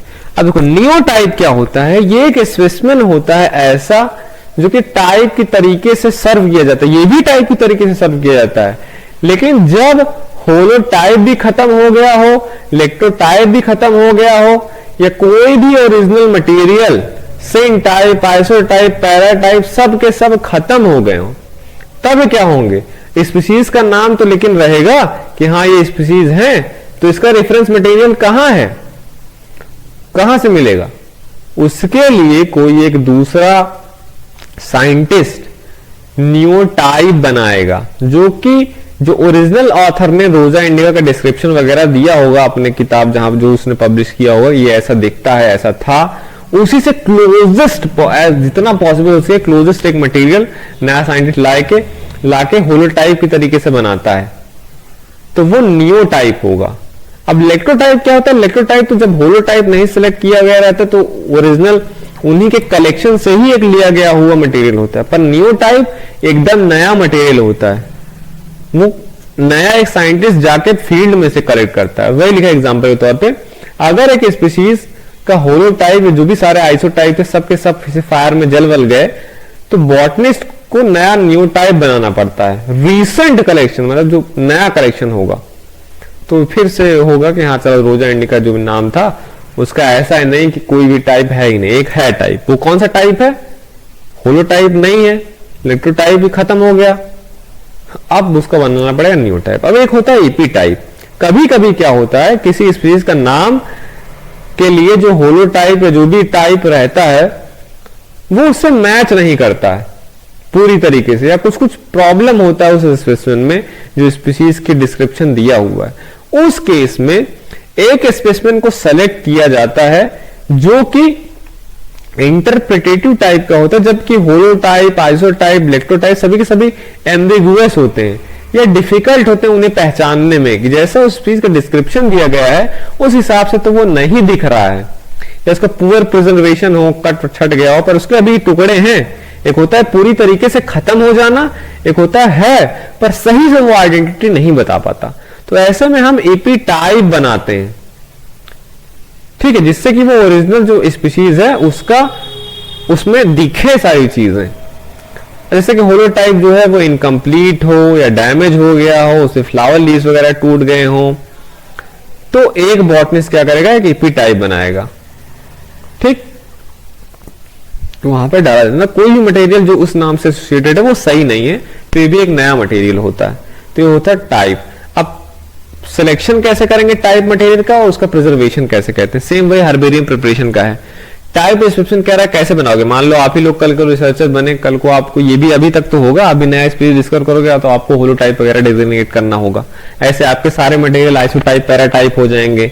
अगर आप होलोटाइप नहीं देंगे सेम टाइप पर, आजकल तो होलोटाइप के बिना छपेगा नहीं प्लांट, तो कह रहा है होलोटाइप के सिलेक्शन के लिए केयरफुली ऑब्जर्व करो कैरेक्टर का एक स्पीशीज का, उसके बाद पूरे से आपके पास 10-15 प्लांट है, सारे का डिस्क्रिप्शन लिखो, उसके बाद सारे पौधों को ध्यान से देखो कौन सा ऐसा आपका प्लांट है एक उसमें से जो बेस्ट आपको लगता है कि जो मैंने नया स्पीशीज बनाया, जो डिस्क्रिप्शन लिखा है वो उससे मैच करता है। ठीक है, वो कंप्लीट होना चाहिए, उसके पास flower, fruit, leaf, stem, root लगभग सभी होना चाहिए ताकि वो पूरी तरीके से रिप्रेजेंट। तो ऐसा होगा सिलेक्शन, आपको ऐसा प्लांट सेलेक्ट करना। फिर उसका प्रिजर्वेशन भी अच्छे से करना चाहिए, ड्राई प्रेस करके, जो जैसे हर्बेरियम टेक्निक है, हर्बेरियम अच्छे से बनाओ, उसको एक हर्बेरियम में जमा करो, उसके साथ जो भी है लेबल वगैरह में उसका नाम, date of collection, location, collector name सब कुछ लिखा होना चाहिए। डॉक्यूमेंटेशन भी होना चाहिए, जब आप नया स्पीशीज पब्लिश करते हो टाइप स्पीशीज का, तो उसका डिटेल नोट्स, इलस्ट्रेशन, जितना भी फोटोग्राफ वगैरह हो, सब आपको एडिशनल रेफरेंस मटेरियल की तरीके से लगाना होगा। ठीक, और फिर इसको एक स्टोबिक रिकॉग्नाइज्ड हर्बेरियम में आपको रखना पड़ेगा। होलोटाइप जो भी हैं ये मेजर हर्बेरियम में रखे जाते हैं जो इंपॉर्टेंट हैं, जैसे कि अपने में कैल है, कैलकाटा जो हावड़ा में है वहां पे। ठीक है, वहां पे आपको एक कॉपी देनी पड़ती है जब आप नया स्पीशीज पब्लिश करते हो। अब आते हैं topic number 5.5 which is author citation. Author citation क्या होता है? ऑथर साइटेशन का मतलब होता है ये एक प्रैक्टिस है इंक्लूड करने का, नेम इंक्लूड करने का, या तो एब्रिविएटेड नेम। जैसे मेरा नाम विनय कुमार सिंह है तो मेरा फुल नाम लिखा जा सकता है, एब्रिविएशन में मुझे VKS भी बोला जाता है, तो एब्रिविएटेड नेम ये होते हैं। तो किसी पर्सन या पीपल का जिसने फर्स्ट वैलिडली किसी एक नाम को पब्लिश किया था, किसी एक प्लांट स्पीशीज का नेम जब कोई पब्लिश करता है तो उसका नाम के साथ में डाला जा सकता है, डाला जाता है। इससे उस जो कलेक्टर है जो जिसने उस स्पीशीज को पब्लिश किया उसको एक्नॉलेज किया जाता है, और इससे ये भी पता चल जाता है कि ओरिजिनल ऑथर किसने उस स्पीशीज का नाम दिया था। जब आप ऑथर साइटेशन लगाते हो तो इससे हमें पता चल जाता है किसने इसको डिस्कवरी किया था या किसने उसकी सारी चीजें ठीक करी थी। ये आप समझोगे कि how author citation is written. देखो एब्रिविएशन, ऑथर के नाम के लिए एब्रिविएटेड और उसके स्टैंडर्ड फॉर्म होते हैं, पूरा का पूरा नाम नहीं लिखे जाते, और ये एक वेबसाइट है अपनी, उस पर दिया हुआ। एग्जांपल के तौर पे जॉर्ज बेंथम के लिए स्पीशीज के पीछे बेंथ डॉट लिखा रहेगा, विलियम जैक्सन हुगर के लिए हुक डॉट, कार्ल लिनियस के लिए एल डॉट, जीन बेपेस्टेल लेमार के लिए लैम डॉट। इसमें आप एग्जाम्पल तौर पे देखोगे, जैसे बेंथ तो एक प्लांट है टेरामनस मॉलिस, के पीछे देखो बेंथ, ये हुआ ऑथर साइटेशन, और ये हुआ जॉर्ज बेंथम के लिए उनका एक्रोनिम। पोर्टुका गैंडीफ्लोरा के पीछे हुक डॉट, ये हुआ नाम किसका? विलियम जैक्सन हुकर का, और इस तरीके से हुक डॉट ही लिखा जाता है, ये एब्रिविएशन है उनके नाम का। मैंगीफेरा इंडिका में एल डॉट का लिखा होना कैरोलस लिनियस के नाम का रिप्रेजेंट करता है, ये उसका एक्रोनिम नेम हो गया। जिस्फस मैरुशियाना जो प्लांट इसमें लैम डॉट लिखा रहता है, ये जीन बेपेस्टेल लेमार के नाम का एक्रोनिम नाम है, और ये जो पीछे नाम लग रहे हैं ये एग्जाम्पल हुआ आपका ऑथर साइटेशन का। ऐसे ही अब कुछ रूल्स हैं जो आपको ध्यान में रखने हैं। अगर किसी एक स्पीशीज को एक सिंगल ऑथर ने ही उसको पब्लिश किया हुआ रहता है, तो name of a single author follow the name of a species when a single author propose name. कोई एक स्पीशीज को अकेला भी आदमी छाप सकता है, पब्लिश करता है, या तो 2-3 लोगों के साथ में, और भी कुछ चीजें हैं जो आप देखेंगे ऑथर साइटेशन में होती हैं। जैसे एरिका कैटेचू एल डॉट लिखा रहता है, इसका मतलब लिनियस ने ही इस प्लांट का साइंटिफिक नेम दिया था, ठीक है, और उसको बताया कि ये एरिका कैटेचू है, इसीलिए लिनियस के नाम को हम एल डॉट से इस नाम के पीछे लिखते हैं। तो ये हो गया स्पीशीज का नाम और उसका ऑथर साइटेशन। अब मल्टीपल ऑथर का भी केस आपको देखने को मिलेगा, कई सारे प्लांट के स्पीशीज आपको देखने को मिलेंगे जहां पे क्या होगा, मल्टीपल ऑथर आपको देखने को मिलेंगे। उस केस में use of and, use of X, use of in और यूज ऑफ पैरेंथेसिस किस किस केस में आपको देखने को मिलेगा। जैसे ये नाम है देखो, रोजा चाइनेंसिस जैक एंड वेंडल, इसका क्या नाम हो गया, मतलब इसका क्या मतलब हो गया कि दो या दो से ज्यादा बॉटनिस्ट ने मिलकर इस स्पीशीज का नाम रखा था। इस केस में जब किसी स्पीशीज का नाम 2 या 2 से ज्यादा लोग रखें तो उनका नाम एंड लगा के लिखा जाता है। इससे हमें पता चलता है कि रोजा चाइनेंसिस का नाम जैक और वेंडल 2 साइंटिस्ट ने मिलकर रखा था। दूसरा, एक्स का यूज कब आपको देखने को मिलता है, जैसे पाइनस रॉक्सबर्गाई सार्ग एक्स हुकफ लिखा है, इसका क्या मतलब हो गया कि दोनों ने साथ में मिलकर पब्लिश किया था? नहीं, एक्स का यूज तब हम करते हैं जब जो स्पीशीज है एक ऑथर ने बताया हो, लेकिन वो जो है वैलिडली पब्लिश किया हो दूसरे ऑथर ने, उस समय हम क्या लगाते हैं, एक्स लगाते हैं। एग्जाम्पल के तौर पे मैंने बताया हुकर ने जो है, सॉरी यहां पे उल्टा लिखा हो, हुकर जो है इसको सार्ग जो है ने ही पहले क्या किया, इस स्पीसीज को डिस्क्राइब किया था। पाइनेक्स रॉसबर्गाई को सार्गर जो साइंटिस्ट, सार्जेंट जो साइंटिस्ट थे, इन्होंने डिस्क्राइब किया था पहली बार, लेकिन ये आईसीएन के रूल को फॉलो नहीं करता था, तो इसकी वजह से हुकर ने इसको वैलिडली पब्लिश किया, तो इसलिए साज एक्स हुकेफ लिखा होगा यहां पे। ठीक है, ये आपको देखना है। फिर थर्ड पे आते हैं, इनका यूज कब करते हैं, जैसे यहां पे लिखा है कारेक्स फिलोस्टैकियस सीबी क्लार्क इन हुकेफ। इसका मतलब होता है साइटेशन में जब इनका यूज हो तो पहले ऑथर ने जो स्पीसीज का नाम दिया था, ये एक दूसरे जो साइंटिस्ट थे उनके द्वारा एक किताब लिखी जा रही थी बड़ी, उसमें उन्होंने अपना नाम दिया था। तो कारेक्स फिलोस्टैकस में जैसे क्लार्क जो थे, इन्होंने एक स्पीसीज को डिस्क्राइब किया, लेकिन जो इनका काम है ये पब्लिश किया गया हुकर के द्वारा एडिट किए गए एक बुक में, इसलिए इन लिखा है। सीबी क्लार्क ने इस नाम को हुकर के बुक में पब्लिश किया, तो हो गया ना। अकेला नाम का मतलब सिंगल ऑथर, मल्टीपल ऑथर का नाम अगर आपको देखने को मिलेगा, एंड का मतलब साथ में पब्लिश करना, एक्स का मतलब पहले ने पब्लिश नाम किया था पर वाइडली पब्लिश नहीं किया था, दूसरे ने अच्छे से पब्लिश किया, तीसरे इन का मतलब किसी और के दूसरे के बुक में वो पब्लिश हुआ हो। पैरेंथेसिस का यूज कब करते हैं, ये ऐसे देखोगे आप, लैक्टुका सटाइवा, इसमें लिनियस का नाम ब्रैकेट में है और पैरेंथेसिस में है, फिर लिखा है दूसरे साइंटिस्ट का नाम। इस केस में क्या हुआ है, इस केस में ये हुआ है, ये कब लगता है, प्लांट स्पीशीज को ट्रांसफर कर दिया गया हो दूसरे जीनस के अंदर, तो इसमें ओरिजिनल ऑथर का तो क्रेडिट दिया ही जाता है, साथ में जिसने चेंज किया है उसको भी साइट किया जाता है, उनका भी नाम लिखा जाता है। जैसे कि लैक्टुका सटाइवा के अंदर है, इस नाम को लिनियस ने दिया था और इस स्पीशीज का नाम रखा था सोंकस सटाइवस, तो इस हिसाब से इस चीज का नाम सोंकस सटाइवस एल होना था। लेकिन बाद में ऐसा जो ग्रे हैं, इन्होंने इस स्पीशीज को दोबारा से स्टडी किया और ये पाया ये जो है स्पीशीज सोंकस जीनस में नहीं आता है, ये जाएगा लैक्टुका के अंदर, तो इन्होंने इसको सोंकस सटाइवस से डाल दिया लैक्टुका के अंदर, तब ये होगा लैक्टुका सटाइवा। तो यहां पे लिनियस को क्रेडिट जाता है क्योंकि इन्होंने नाम दिया था, और ऐसा ग्रे को क्रेडिट जाता है क्योंकि इन्होंने इसको ट्रांसफर किया था। तो जिसने नाम दिया था उसका स्पीशीज, उनका जो नाम होगा वो पैरेंथेसिस के अंदर रहेगा, और जिसने चेंज किया उनका नाम ब्रैकेट इस पैरेंथेसिस के बाहर रहेगा। ठीक है, ये हुई कहानी आपकी। अब आते हैं topic number 5.6 which is valid publication. तो वैलिड पब्लिकेशन आपका यहां पे लास्ट टॉपिक है इस यूनिट का। वैलिड पब्लिकेशन, इतने देर से हम लोग बोल रहे हैं valid publication, valid publication, valid publication. Valid publication होता क्या है आखिर? वैलिड पब्लिकेशन होता है आपका कि किसी एक स्पीशीज को वैलिडली पब्लिश कैसे किया जाए ताकि वो नाम जो है गलत ना हो जाए आईसीएन के रूल के हिसाब से। तो बॉटनिकल नॉमेनक्लेचर में वैलिड पब्लिकेशन का मतलब होता है कि फॉर्मल ऑफिशियल रिकॉग्निशन हो उस नाम का, ताकि वो प्रॉपरली रिकॉर्ड हो सके और सभी साइंटिफिक कम्युनिटी में वो नाम एक्सेप्ट हो सके। किसी भी एक नाम को अगर वैलिडली पब्लिश करना हो तो उसे जो आईसीएन के द्वारा रखे गए क्राइटेरिया हैं वो मीट होने चाहिए, जो आईसीएन ने लेट डाउन करे हुए हैं क्राइटेरिया। और ये क्राइटेरिया इंश्योर करते हैं कि कम्युनिकेशन हो सके उस नाम का, कोई भी प्रॉब्लम ना हो। अगर आप इन सारे रूल्स को नहीं फॉलो करोगे तो प्रॉब्लम्स होगी, पक्का होगी। तो इसीलिए आपको आईसीएन के रूल्स के अकॉर्डिंग किसी भी नाम को वैलिडली पब्लिश करना पड़ेगा। तो क्राइटेरिया कौन कौन से हैं वैलिड पब्लिकेशंस का? मैंने बताया ये क्लैरिटी और कंसिस्टेंसी के लिए यूज किए जाते हैं ये क्राइटेरिया। पहली बात तो हो गया formulation of name.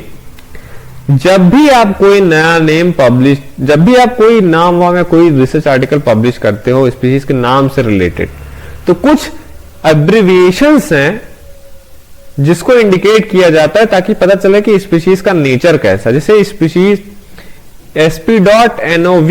Species no बोलते हैं, ये डिनोट करता है कि जो स्पीशीज पब्लिश है नई स्पीशीज। जैसे एलोट्राइनर्वेंसिस, ये अभी पुरोहित, कुलोली और सुरेश कुमार ने 2020 में ये स्पीशीज पब्लिश किया।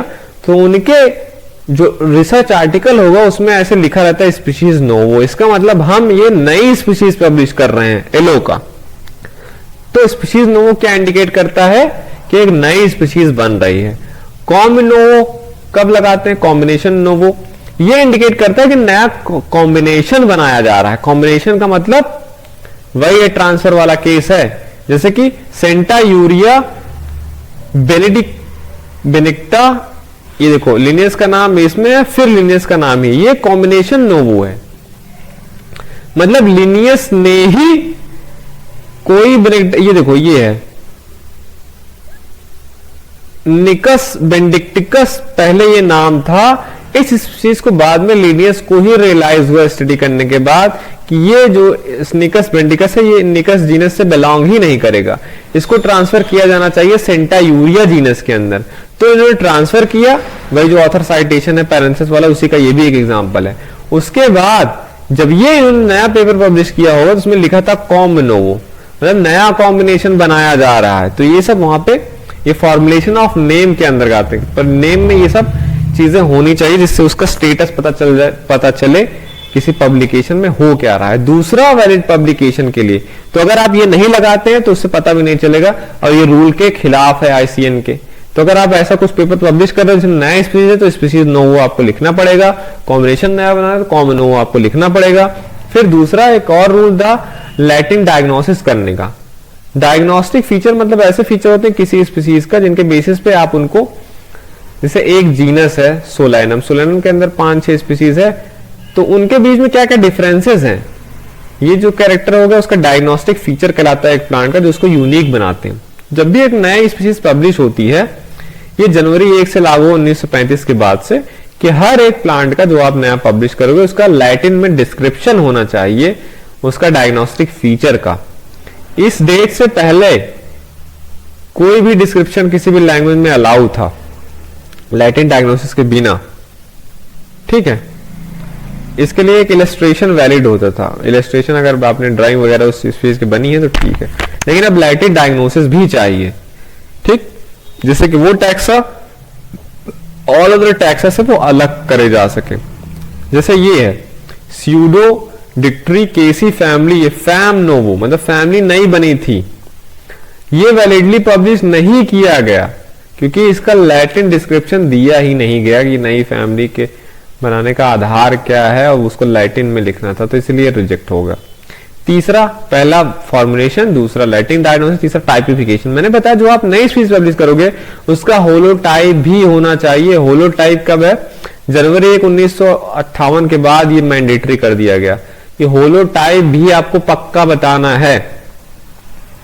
जनवरी 1 1990 से लेके कोई भी नेम जो हो वो टाइपस या होलोटाइपस इंडिकेट करेंगे कि उसको उस स्पीशीज जो पब्लिश कर रहे हैं उसका टाइप क्या है।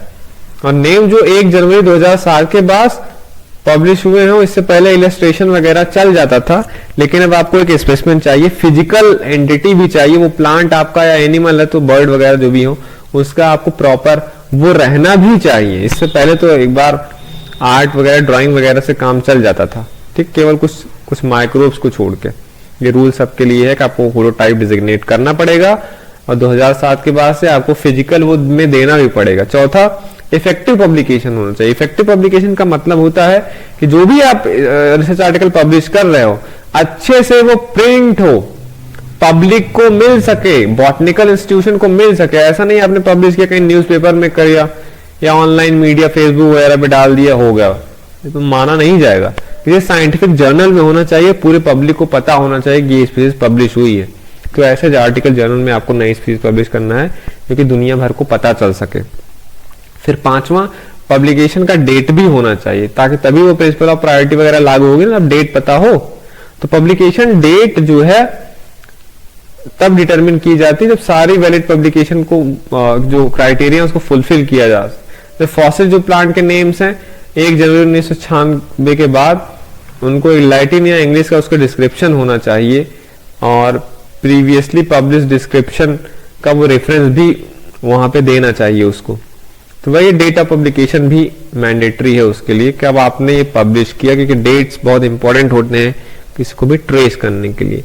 तो ये आपका था पूरा लेक्चर, जो कि पूरा का पूरा जो यूनिट नंबर फर्स्ट है उस पे मैंने बनाया था। होप कि आपको सारे जो है टॉपिक्स के बारे में ओवरव्यू अच्छे से मिल गया होगा और सारी चीजें अच्छे से समझ में आई होंगी। जो सिलेबस था पूरा मैंने उस हिसाब से पूरा कवर कर दिया है। चलते हैं एक बार फिर से अपने स्लाइड नंबर 1 पे, दिखाते हैं मैंने कि कैसे कैसे इसको सारा कवर किया, क्या क्या चीजें थी इसमें। तो इस सेमेस्टर नंबर 3 के लिए है, इसके बाद भी मैं और लेक्चर लाऊंगा जिसमें और भी यूनिट्स में वो करूंगा। तो ये था आपका सिलेबस। टाइटल का नाम, पेपर टाइटल था आपका diploma in plant identification, utilization and ethnomedicine. Unit number first में मैंने ये लिया, जहां पे मैंने सबसे आपको पहले बताया कंपोनेंट टैक्सोनॉमी, यहाँ पे आइडेंटिफिकेशन, नॉमेनक्लेचर और क्लासिफिकेशन बताया। ये मेरा टॉपिक नंबर 1 था। फिर टैक्सोनॉमिक रिसोर्सेज के अंदर हमने देखा herbarium function and important herbarium, topic number 2। Topic number 3 botanical garden, topic number 4 flora, topic number 5 keys था। और फिर टॉपिक नंबर 5 जो था वो था आपका ये सारे 5.1, 5.2, 5.3, 5.4, 5.5, 5.6। ठीक है, तो ये सारे थे आपके। होप कि आपको सारी चीजें अच्छे से समझ में आए होंगी। देखते रहिए आप अपना channel masters of botany, and thank you for watching this video.